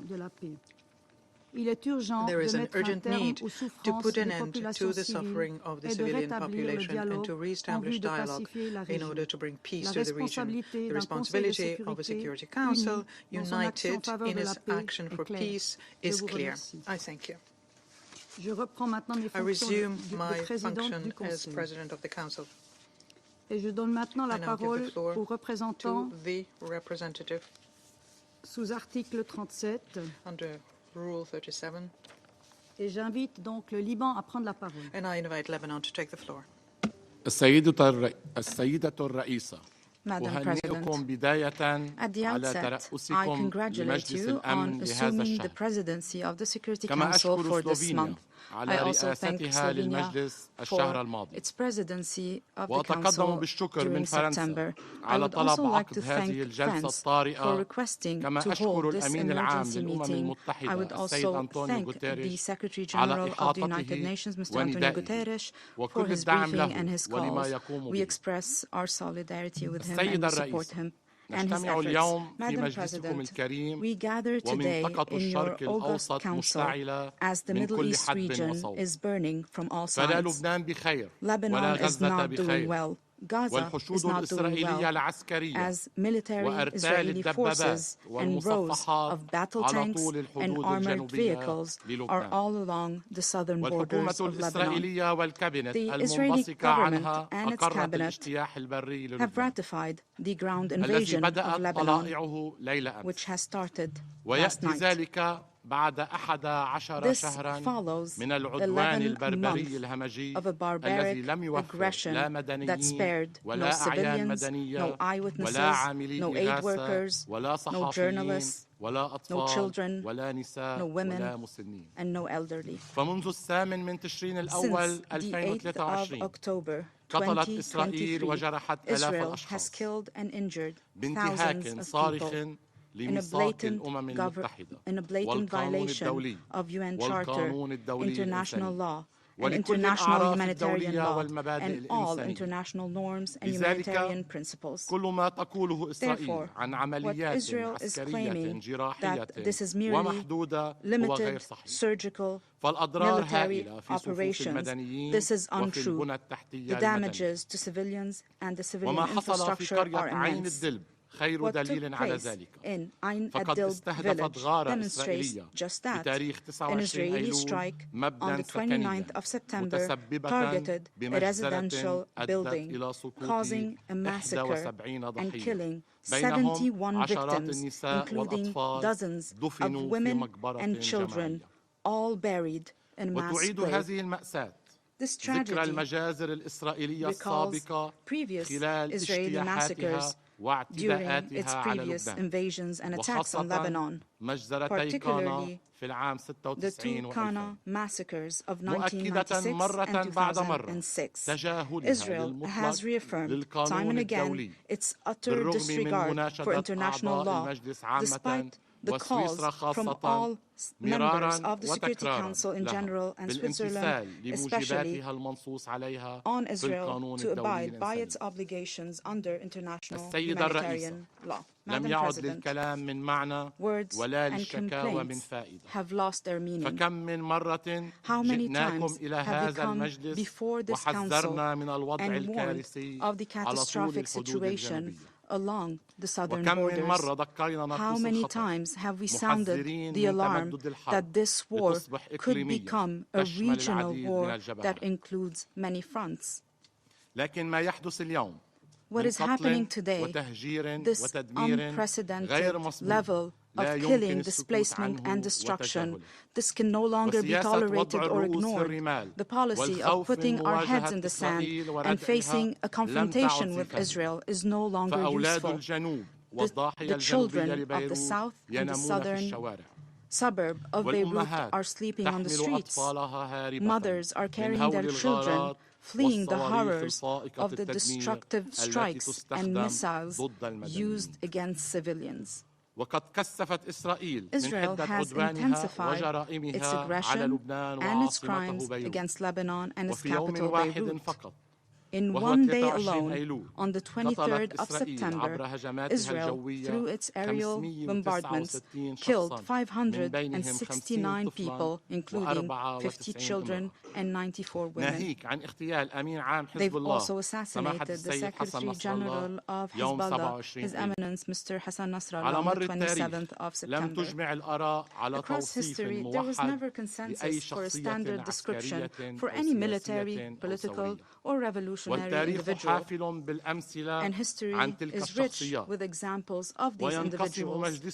Your council here today is divided over a correct description. However, there is consensus among everyone that confronting an occupying force is resistance. Madam President, as we have said time and again, and as His Excellency the Prime Minister has said in his statement before this Council last week, and as the Foreign Minister of Lebanon has repeated once and again, the people of Lebanon and the government of Lebanon reject the war. They want the implementation of Resolution 1701 with all its provisions. They want to deploy the Lebanese army in the south along our ground borders with the support of UNIFIL. This is the only solution for this blind war and this barbaric aggression. We have expressed our willingness to strengthen the presence of the army in the south, and the government has announced that it has opened the door for the enlistment of 1,500 new soldiers to comply with the implementation of Resolution 1701. In this regard, I recall that Lebanon has agreed to the French-American initiative that Israel has also initially agreed to, but then rejected this initiative, even annihilated it with a wave of killing and destruction that has been unprecedented in scale and violence. We also reaffirm the official position as stated by the Prime Minister yesterday. We remain committed to the call issued by the American and French presidents, supported by a number of friendly and sisterly countries. We pledge to implement all the points of the declaration, including an immediate ceasefire, to start to look into the implementation of Resolution 1701 fully. We welcome the call and we pledge to implement it immediately. And upon a ceasefire, we are prepared to deploy the Lebanese army to the area south of the Litani River so that it can carry out its function fully in coordination with UNIFIL in the south. Madam President, today we are moving further and further towards an open, unrestricted regional war. The solution is to go back to political solutions based on relevant resolutions of international legitimacy. This situation will not be resolved until the full implementation of Resolution 1701. And if we only focus on imposing military solutions instead of diplomatic solutions. Furthermore, the situation in Palestine will not be resolved and will only escalate. And the waves of killing and destruction will continue unless resolutions of the United Nations are implemented, particularly resolutions 2735, 242, 338 on the two-state solutions and the establishment of the Palestinian state. The Security Council must shoulder its responsibility to prevent an implosion in the Middle East. and to help us exit this dark tunnel. Lebanon today is facing an unprecedented humanitarian crisis. Lebanon needs urgent humanitarian assistance. It is the only state that hosts 2 million Syrian IDPs, 500,000 Palestinian refugees, and we also have around 1 million Lebanese IDPs. This is an unusual precedent. We have warned before of the risk of displacement, and today we are before a humanitarian crisis with 1 million IDPs, with thousands of them on the streets, without food, without water, without medication. Therefore, we are requiring assistance to confront this catastrophe. Yesterday, in cooperation with the United Nations, we launched an urgent appeal for $426 million to respond to this humanitarian crisis. We would like to thank all those who contributed to the aid efforts, from friendly and sisterly countries, from UN agencies, and we call on all stakeholders and all countries to contribute as well. Madam President, our history with Israel has been permeated with many invasions in 1978, 1982, and 2006. And all these invasions, all these occupations that resulted in great devastation, the killing of thousands of civilians, they all ended with the defeat and withdrawal of Israel. Today's invasion will have the same result, another defeat to be added to the record of Israel with Lebanon. The land of the South recognizes its citizens, and our citizens in the South are rooted in their land. The olive tree that you burned with your white phosphorus will grow, will blossom, and bear fruit once again. And this consecrated land will reject any occupier for however long it takes. Madam President, Lebanon today is stuck between the Israeli destruction machine and the ambitions of others in the region. The Lebanese people reject this fatal formula. Lebanon deserves life. Lebanon deserves life. Yes, Lebanon and the Lebanese people deserve life. I thank you. I thank the representative of Lebanon, and I now give the floor to the representative of Israel. Thank you, Madam President. Last night, the Iranian regime launched a cold-blooded attack against 10 million civilians, Jewish, Muslim, Christian, men, women, and children of every faith. In an unprecedented act of aggression, Iran fired almost 200 ballistic missiles, forcing millions of people into bomb shelters. These scenes have not been witnessed since the Blitz in London. This was a deliberate attempt to strike at the very heart of our society, targeting the most sacred places in Israel, holy sites, mosques, synagogues, and churches. To Iran, there is no holy ground, no purity of life worth protecting. But even before the missiles rained down, the bloodshed had already begun. Just minutes before this assault, Palestinian terrorists opened fire on civilians, murdering 7 innocent people, young women, mothers protecting their babies, tourists. This is the reality we face every single day. Terror at our borders, missiles overhead, bullets in our streets.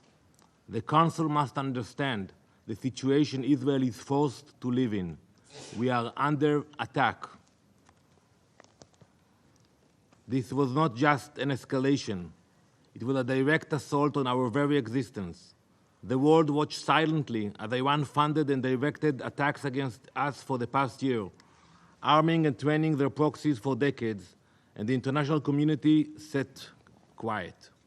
The silence, the routine call for de-escalation, only emboldened Iran. The result, last night's onslaught. Now the world must step up. Iran must pay a heavy price for this attack. Anything less is complicity.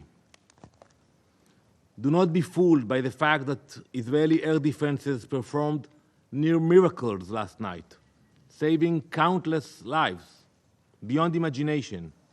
We also appreciate our partners for their assistance in defending against Iran's attack. Iran's failure does not diminish the evil behind their actions, the intentions. What we witnessed was nothing short of pure, unrestrained evil. This is the largest missile assault in Israel's history. They have openly launched hundreds of missiles into civilian areas. Today, the mask is off, and their evil is now laid bare for all the world to see. The Ayatollah's regime has revealed its true nature, not just as the world's greatest sponsor of terror, but as an active, direct aggressor. For years, Iran has armed terrorists and tyrannical regimes. We all know their weapons are responsible for the death of countless innocent civilians all across the globe, from Europe's war zones to terror attacks in the Middle East, from embassies in Latin America to assaults on US personnel. There is no corner of the world where Iran's blood-stained fingerprints cannot be found. They are not just Israel's enemy, they are an enemy of all civilized nations, an enemy to their own people who they brutally oppress, and an enemy to all nations they work to destabilize.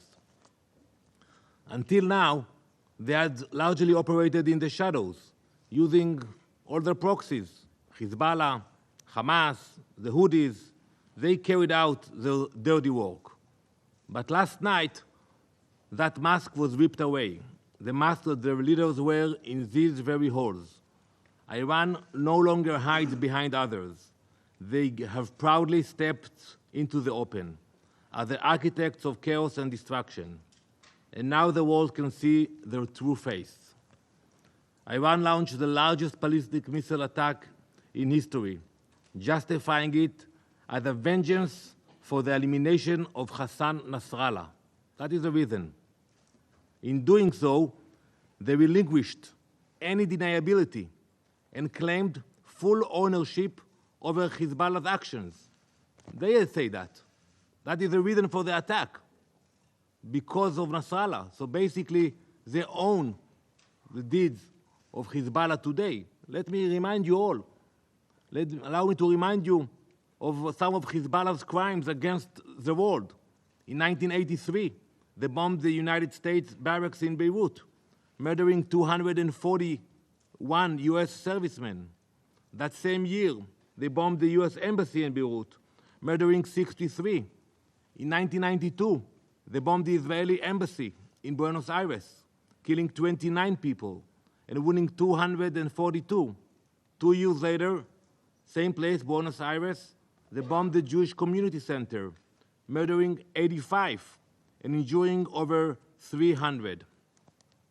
Before 9/11, Hezbollah were responsible for more American deaths than any other terrorist organization. None of this even mentions the thousands of Lebanese people and Syrians that they brutally murdered at the altar of their tyrannical masters. In the past year alone, since October 8th, Hezbollah has launched over 9,000 missiles and rockets, over 1,000 anti-tank missiles and hundreds of attack drones. They have made over 70,000 Israeli civilians refugees in their own country. All the while, they have been attempting to infiltrate our communities to commit an October 7th-style massacre. Behind every murder, every rocket launch, every plot stands the Iranian regime. Let me be clear. Israel will defend itself. We will act. And let me assure you, the consequences Iran will face for their actions will be far greater than they could ever have imagined. Let me ask the Council and the entire world, how would any of you react if faced with such an attack? What would any nation do if hundreds of ballistic missiles were raining down on your civilians, your cities, your places of worship? The scale of this attack is unimaginable, and yet Iran is determined to escalate further. This is not just a threat to Israel, this is a threat to the entire world. We will defend our people, and our response will be swift and decisive. Those who attack us will face serious consequences. For every missile fired, we will respond with strength. For weeks, I have sat in this council warning of the growing threat Iran poses, urging you to take decisive action against this regime. I warned that Iran's desire for dominance would not stop at Israel's border, but the inaction of this council has emboldened them. And now the missiles falling on Israel are the direct result of that failure to act. The time for complacency is over. The Iranian regime has shed all deniability. They are no longer silent puppet masters. They are bloodthirsty aggressors, reveling in their violence and destruction. The world cannot afford to ignore this reality any longer. We demand immediate, crippling sanctions on Iran. The IRGC must be designated as the terrorist organization it is. Do not let yourselves be fooled by moderate Iranian president. I saw the way they were received here last week. The meetings, the clapping. Iran's policy is dictated by its supreme leader, Ayatollah Khamenei, and under his rule, the regime has grown more aggressive and murderous than ever. Iran's true face is one of terror, death, and chaos.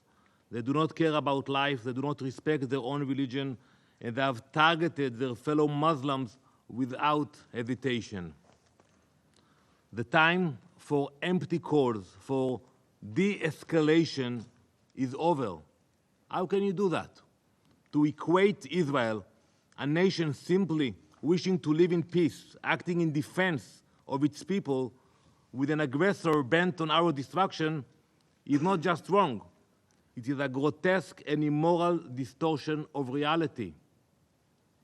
This is not a conflict between two equal sides. This is a battle between a sovereign country defending its right to exist and a regime that seeks nothing less than our extinction. And I repeat what I said last time. We have no border with Iran. We have no dispute with them.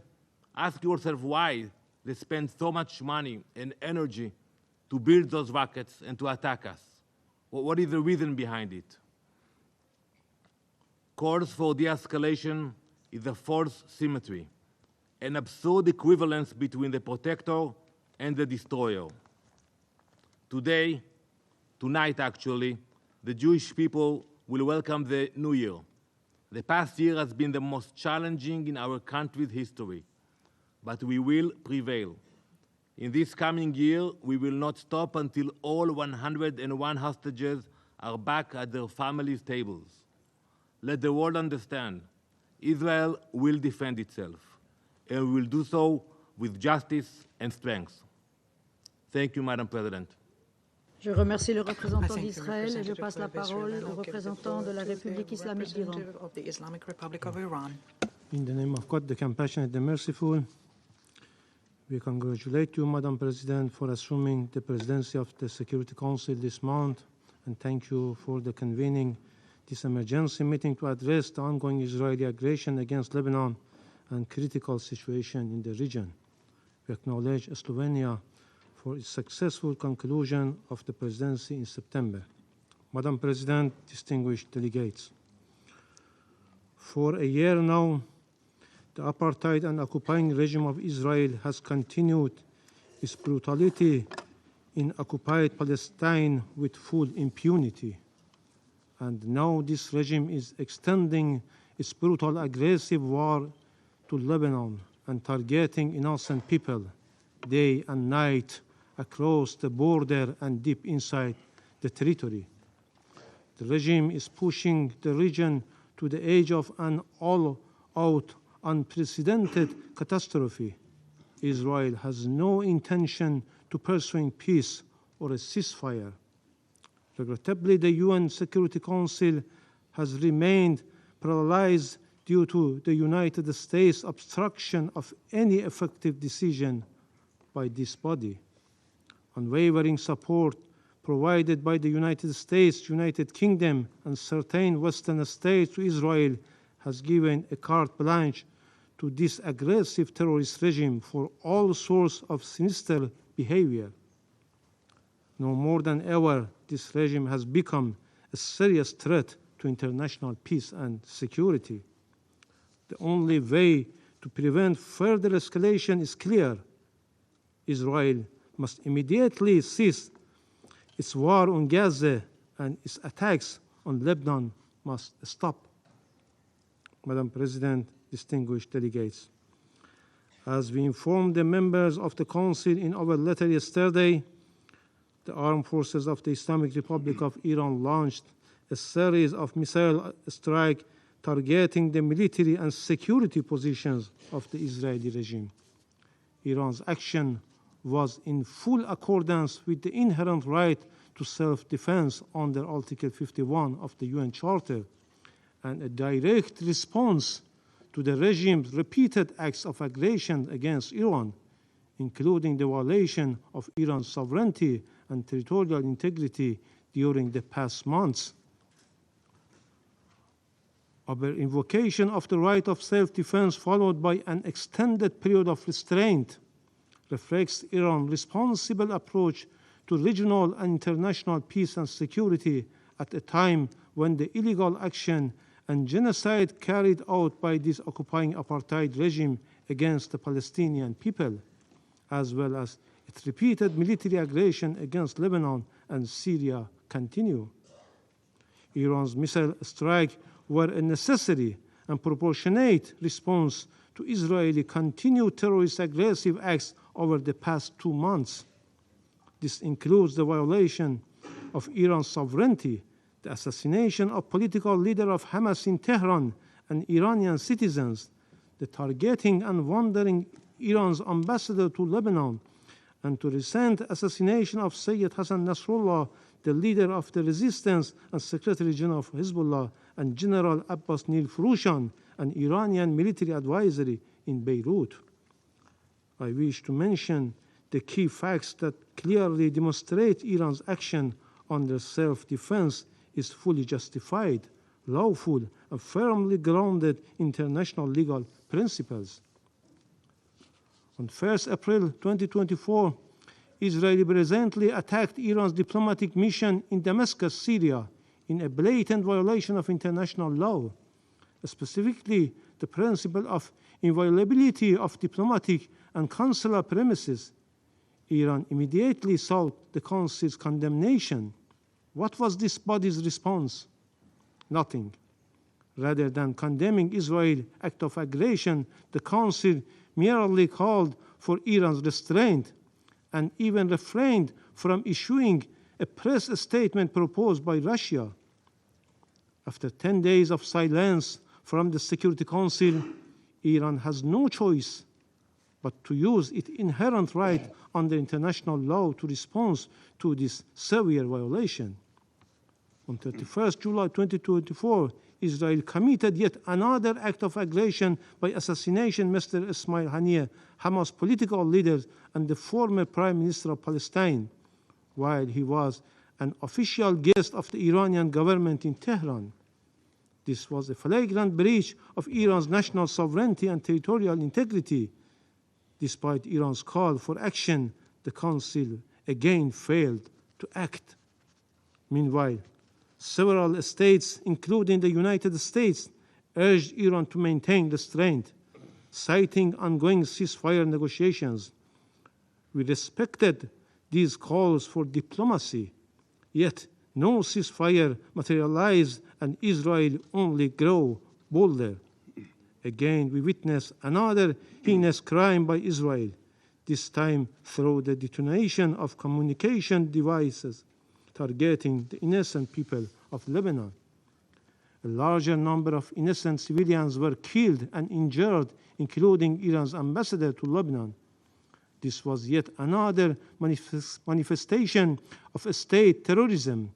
Following, Israel carried out a blatant act of terrorist aggression using US-supplied thousands-pound bunker busters to assassinate Sayyid Hassan Nasrallah, the leader of Hezbollah, and a symbol of resistance against Israeli occupation and aggression in Lebanon.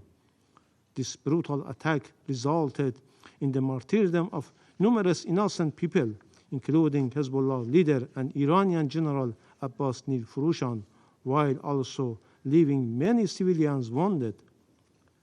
This egregious act underscores once more the regime's continued reliance on violence and terror.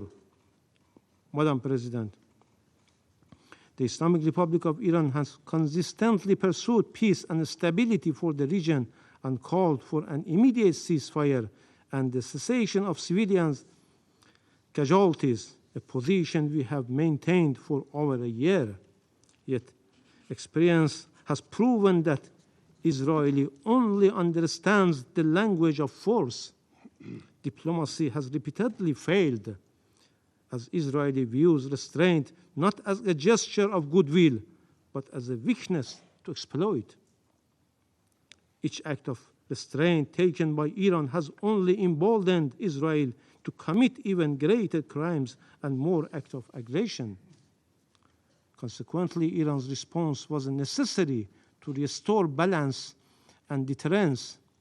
Israel must understand that each act of aggression it makes is not unpunished and will be met with consequences. This is the cost this regime must bear.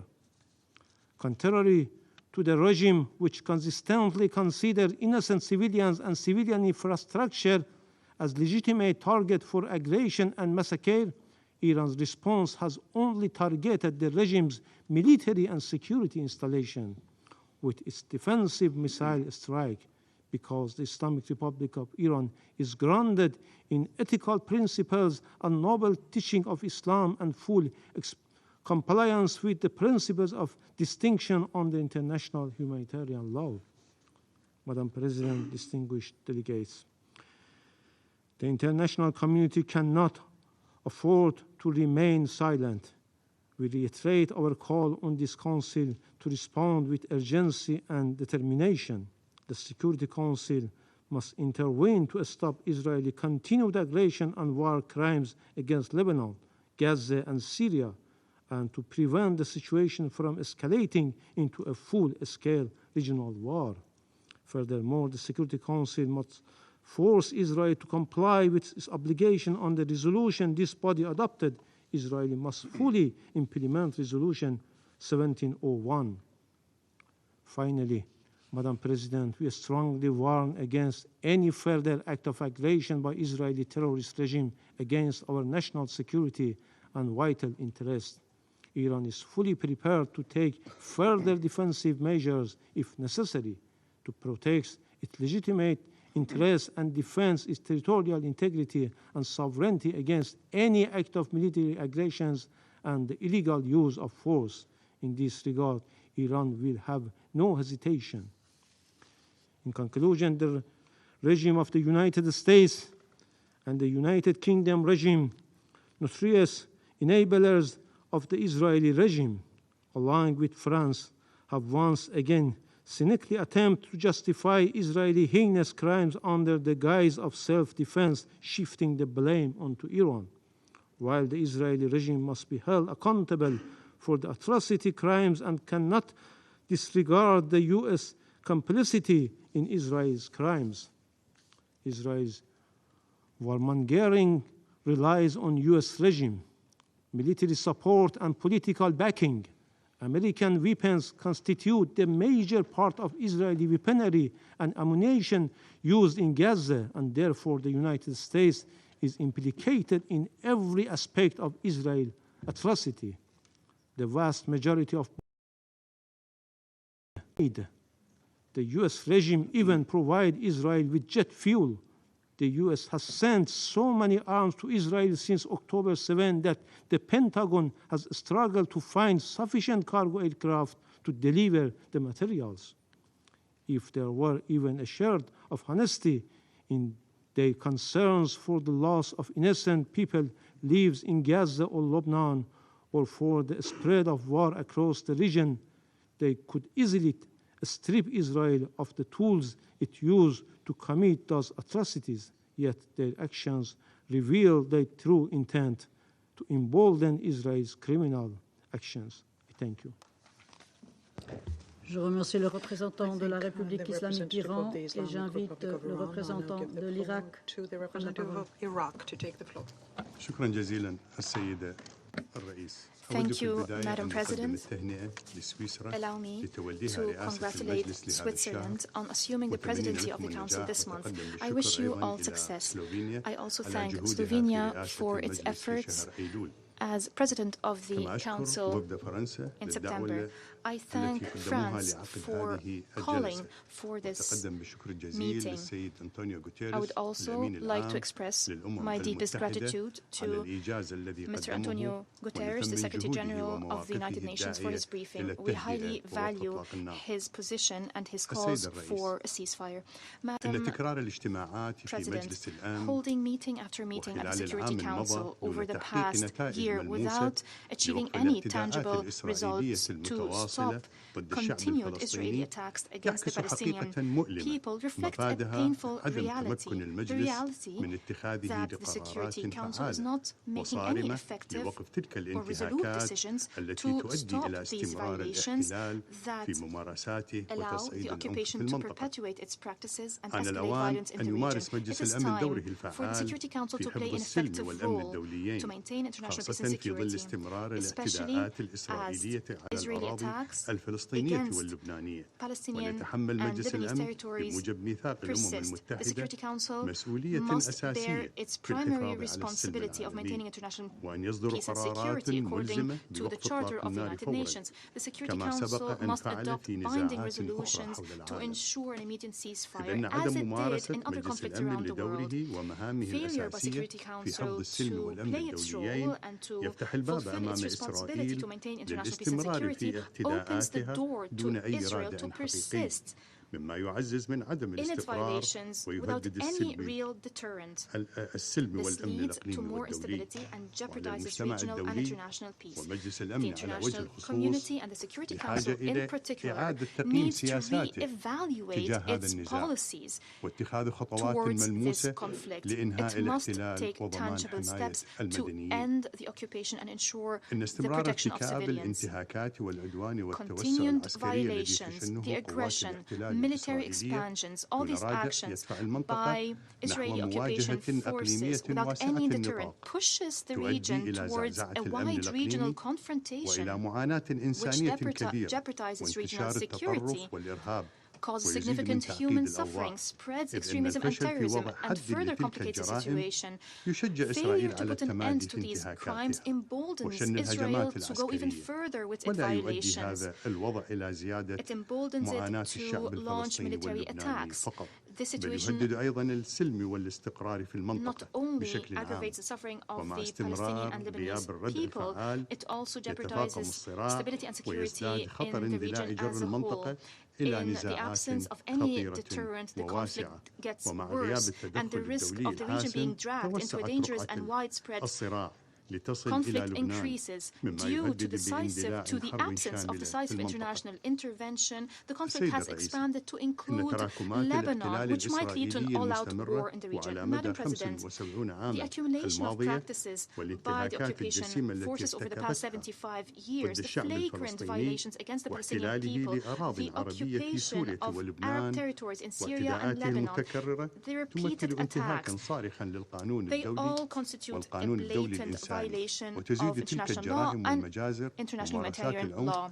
These crimes, the massacres, the violence, including the recent unjust attacks on the city of Beirut that claimed the lives of thousands of Lebanese, deepen the wounds and aggravate the conflict in the region. The war has entered a very dangerous phase that portends more destruction and killing. It would exceed what we've seen in the past days as occupation forces continue with their genocidal act, with their killings that amount to war crimes and genocide. Occupation forces are disregarding international humanitarian law and human norms, acting impetuously without any deterrent. Occupation forces are trying to find false pretexts to defend the commission of those crimes. Occupation forces are committing crimes of deliberate mass killings of civilians in Gaza and Lebanon and other occupied Arab territories. These crimes are despicable. They reflect the brutality and hostile behavior of occupation forces. The international community is now before a legal, humanitarian, and moral responsibility that tests our common humanity. The international community must state that the war launched on Gaza is not an act of self-defense, as Israel claims. This claim is legally invalid. Israel took the path of vengeance and genocide. This is confirmed by the horrifying numbers of casualties, Palestinian civilians, women, children, the elderly, even UN staff and their families. This is a dangerous precedent that we've never seen before. The war on Gaza has expanded to include Lebanon. Most recently, we've witnessed an unjust attack that led to the assassination of Sayyid Hassan Nasrallah and other resistance figures. The war can further expand to include other countries in the region. This is a threat to the stability of the Middle East as a whole.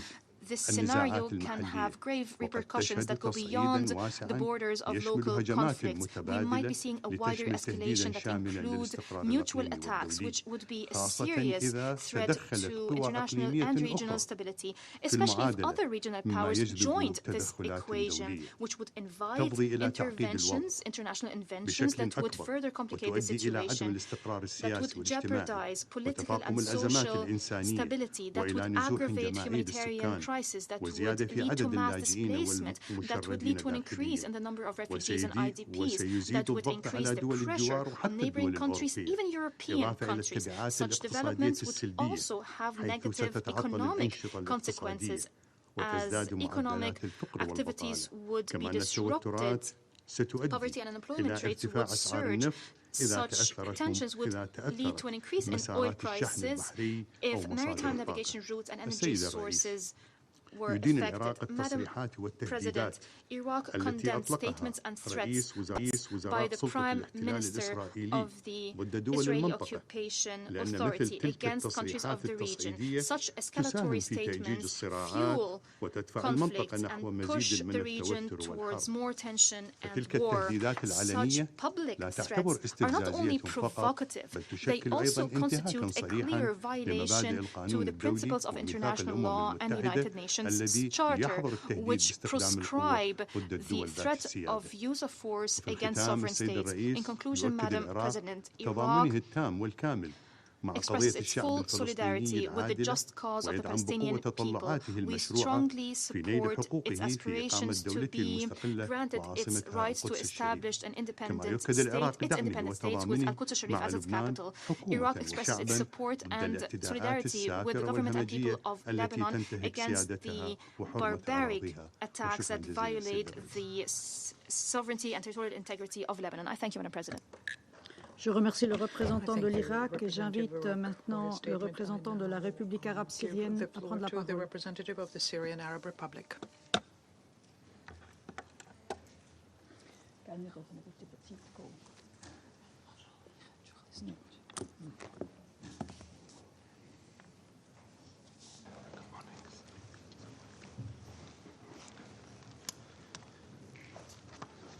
شكرا سيد الرئيس.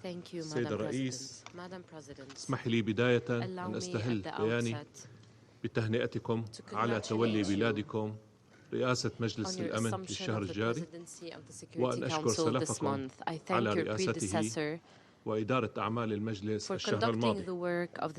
كما أشكر السيد الأمين العام للأمم المتحدة على مشاركته وحرصه على الحضور معنا في هذه الجلسة، وأعرب له عن تضامننا معه في وجه الحملات العدائية الإسرائيلية الموجهة ضده. سيد الرئيس، لقد عقد مجلس الأمن على مدى الأيام الماضية جلسات متتالية لمناقشة العدوان الإسرائيلي المستمر على الشعب الفلسطيني وعلى دول منطقتنا، وما كنا لنصل إلى ما وصلنا إليه اليوم we would not be holding this emergency session and maybe other sessions in the next days had your council shouldered its main responsibility in the maintenance of international peace and security since the beginning of the barbaric Israeli aggression on Gaza. لقد طالب معظم قادة وممثلي الدول الأعضاء الذين اعتلوا منبر الجمعية العامة خلال النقاش العام رفيع المستوى طالبوا مجلس الأمن بالتحرك الفوري لوقف العدوان الهمجي الإسرائيلي على الشعب الفلسطيني والاعتداءات الإسرائيلية المتكررة على دول المنطقة والتحرك لوضع قراراته ذات الصلة موضع التنفيذ لإنهاء الاحتلال الإسرائيلي للأراضي العربية المحتلة ووقف ممارساته الإجرامية المتواصلة منذ عقود. وقد عكست بياناتهم إرادة دولية حقيقية لوضع حد لتفلت كيان الاحتلال الإسرائيلي وهوسه بإشعال الحروب وإراقة الدماء. لقد قوبلت تلك المطالبات بإمعان مجرمي الحرب الإسرائيليين في أعمالهم العدوانية الإجرامية في فلسطين وسوريا ولبنان ومفاخرتهم بازدرائهم للقانون الدولي وميثاق الأمم المتحدة وكيل الاتهامات لمنظمتنا ومحاولة ترهيب ممثليها ووكالاتها بما فيها الأونروا. إننا نجتمع اليوم وقد وصلت منطقتنا بالفعل إلى شفا حرب مدمرة لا تستثني أحدا ولم يعد من المقبول أن يقتصر رد فعل مجلس الأمن على مجرد عقد الجلسة تلو الأخرى دون اعتماد أي مخرجات تفضي لتحرك جاد وملموس. وإذا أردنا أن نكون أكثر تحديداً فإن إحجام الولايات المتحدة عن دجم هذا الجنون الإسرائيلي لا بل دعمه وتشجيعه ومنعها مجلس الأمن من القيام بدوره في حفظ السلم والأمن الدوليين هو الذي دفع بالأوضاع إلى هذه المرحلة الخطيرة ولا يمكن للإدارة الأمريكية أن تنفي مسؤوليتها عبر الإدلاء ببيانات للإعراب عن القلق أو التحذير من خطورة التصعيد والدعوة إلى ضبط النفس وهي تمضي في الوقت نفسه في تقديم الدعم اللامحدود المتعدد الأوجه لكيان الاحتلال الإسرائيلي والتعهد بحمايته من المساءلة وتمكينه من الإفلات من العقاب. السيد الرئيس، لم تكتفي سلطات الاحتلال الإسرائيلي بعشرات آلاف الأرواح التي أزهقتها والدماء التي أراقتها والبنى التي دمرتها في فلسطين المحتلة وإنها واصلت مساعيها They continued the escalation in the region, pushing it towards a full-on war by continuing their attacks on the states of the region, including my country, Syria. The Israeli occupation forces launched repeated attacks targeting civilians in safe areas, targeting civilian infrastructure and residential buildings, even targeting diplomatic premises. The latest attack on Monday وبالطيران الحربي والمسير عددا من المناطق والأحياء السكنية الآمنة في مدينة دمشق ما أدى إلى استشهاد 3 مدنيين بينهم صحفية وإصابة 9 and injuring 7 others while also causing tremendous property damage. وقبل قليل استهدف عدوان إسرائيلي A few minutes ago, another Israeli aggression targeted a residential building in Damascus, leading to the killing of 3 people and injuring others. Those are the preliminary numbers.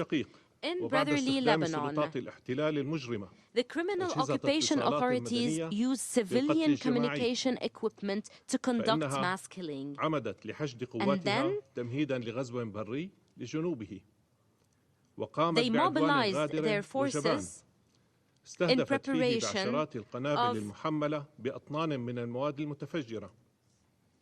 an incursion. They targeted a number of residential buildings in the southern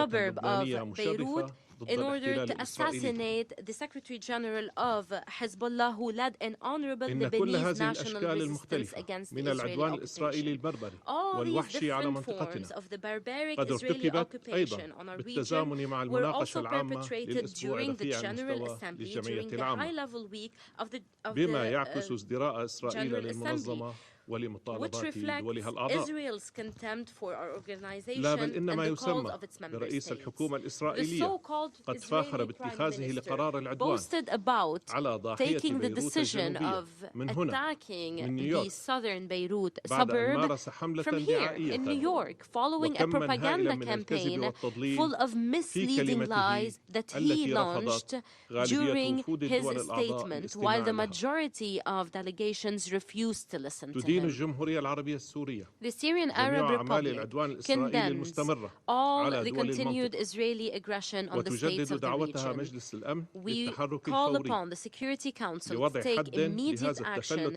to put an end to the Israeli impunity, which is setting the region on fire, which is threatening international and regional peace and security. We reaffirm our legitimate right to defend our people and land, to fight these crimes with all the means guaranteed by the international law. We also reaffirm that we stand with the Palestinian and Lebanese people. We fully support them despite the grave challenges facing جراء السياسات العدائية التي تتبعها دول غربية خدمة لإسرائيل وعلى الرغم من التدابير القسرية اللا شرعية والحصار اللا إنساني فإن سوريا لن تدخر جهدا لتقديم المساعدة الإنسانية للأشقاء اللبنانيين وقد حشدت الحكومة السورية ومؤسسات المجتمع المدني كل طاقاتها لمساعدة جميع القادمين من لبنان من سوريين ولبنانيين ورعايا دول إنسان. Help all those coming from Lebanon, be they Syrian, Lebanese, or from other nationalities. Madam President, لقد نص الميثاق في مادته 51 على حق الدول في الدفاع الشرعي عن النفس وهو حق راسخ للدول والشعوب لا يملكه كيان الاحتلال الإسرائيلي بأي حال من الأحوال. هذا ما أكدته محكمة العدل الدولية لأن الاحتلال وما يمثله من أعمال عدوان هو الجريمة الأساس التي تحرم مرتكبيها من أي حقوق. لقد مكن تقاعس مجلس الأمن كيان الاحتلال الإسرائيلي من تجاوز جميع الخطوط الحمراء، الأمر الذي دفع جمهورية إيران الإسلامية لممارسة حقها في الدفاع المشروع عن النفس استنادا للمادة 51 من الميثاق وردا على جرائم العدوان الإسرائيلي الاحتلال الإسرائيلي. إن قيام إيران بالرد بعد فترة طويلة من ضبط النفس ومن العمل على تلافي المزيد من التصعيد and attempts to prevent further escalation. The Iranian response was limited to military and security facilities. This stresses Iran's responsible approach regarding international and regional peace and security. We were not surprised to hear the representative of the U.S. administration and a number of her alliances criticize the Iranian response. These states look at the charter as a tool that they use at their own whims to target their foes and protect their partners. وقد استمعنا مرارا We have listened time and again to the representatives of successive U.S. administrations presenting false and distorted interpretations of Article 51 of the Charter to justify aggression on states that are thousands and thousands of miles away, to occupy their land, to loot their resources under the pretext of quote-unquote protecting or maintaining national U.S. security or fighting terrorism, while prohibiting other states from practicing their legitimate right to self-defense at their immediate borders in the face of a genuine aggression against them. In conclusion, Madam President, لقد قال ممثلو الدول الأعضاء الذين اعتلوا منصة الجمعية العامة خلال الأيام الماضية كلمتهم وعلى مجلس الأمن أن يصغي ويعمل بشكل جاد وفوري لإنهاء المعاناة الإنسانية في غزة ووقف الدم النازف في المنطقة ووضع حد بشكل فوري وغير مشروط للعدوان الإسرائيلي على فلسطين وسوريا ولبنان وإنهاء الاحتلال الإسرائيلي للأراضي العربية من خلال تنفيذ قرارات مجلسكم ذات الصلة. شكرا سيد الرئيس. Je remercie le représentant de la République arabe syrienne et je passe la parole au représentant de l'Italie. Madam President, let me first congratulate you for assuming the presidency in this month of October, and also to thank the Secretary General for his briefing and his work. Italy firmly condemns yesterday's Iranian missile attack on Israel. We express deep concern for the ongoing developments and call for restraint and responsibility on all regional actors.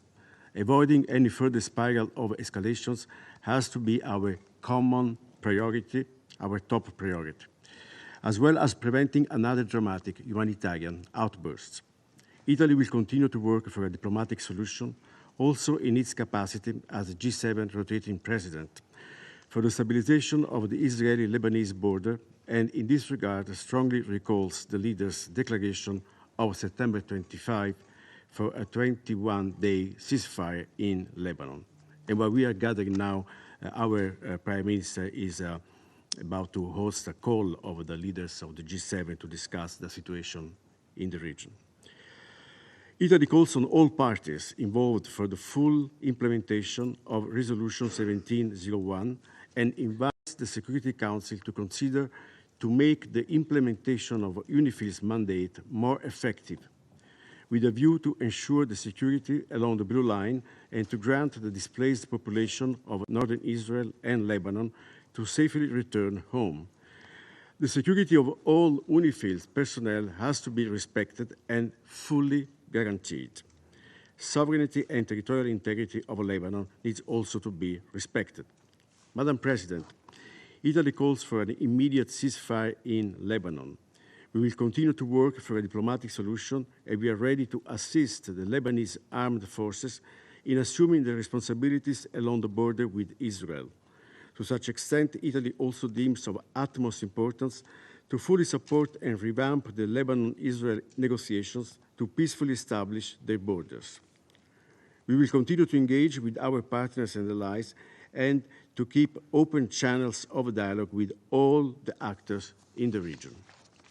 At the same time, it is equally urgent to reach an agreement for a ceasefire in Gaza and to release the hostages in line with Resolution 2735. At this specific time, it is our collective responsibility to call for calm and restraint, aware of the fact that every minute that goes by, the lives of innocent men, women, and children of the entire region hang in the balance.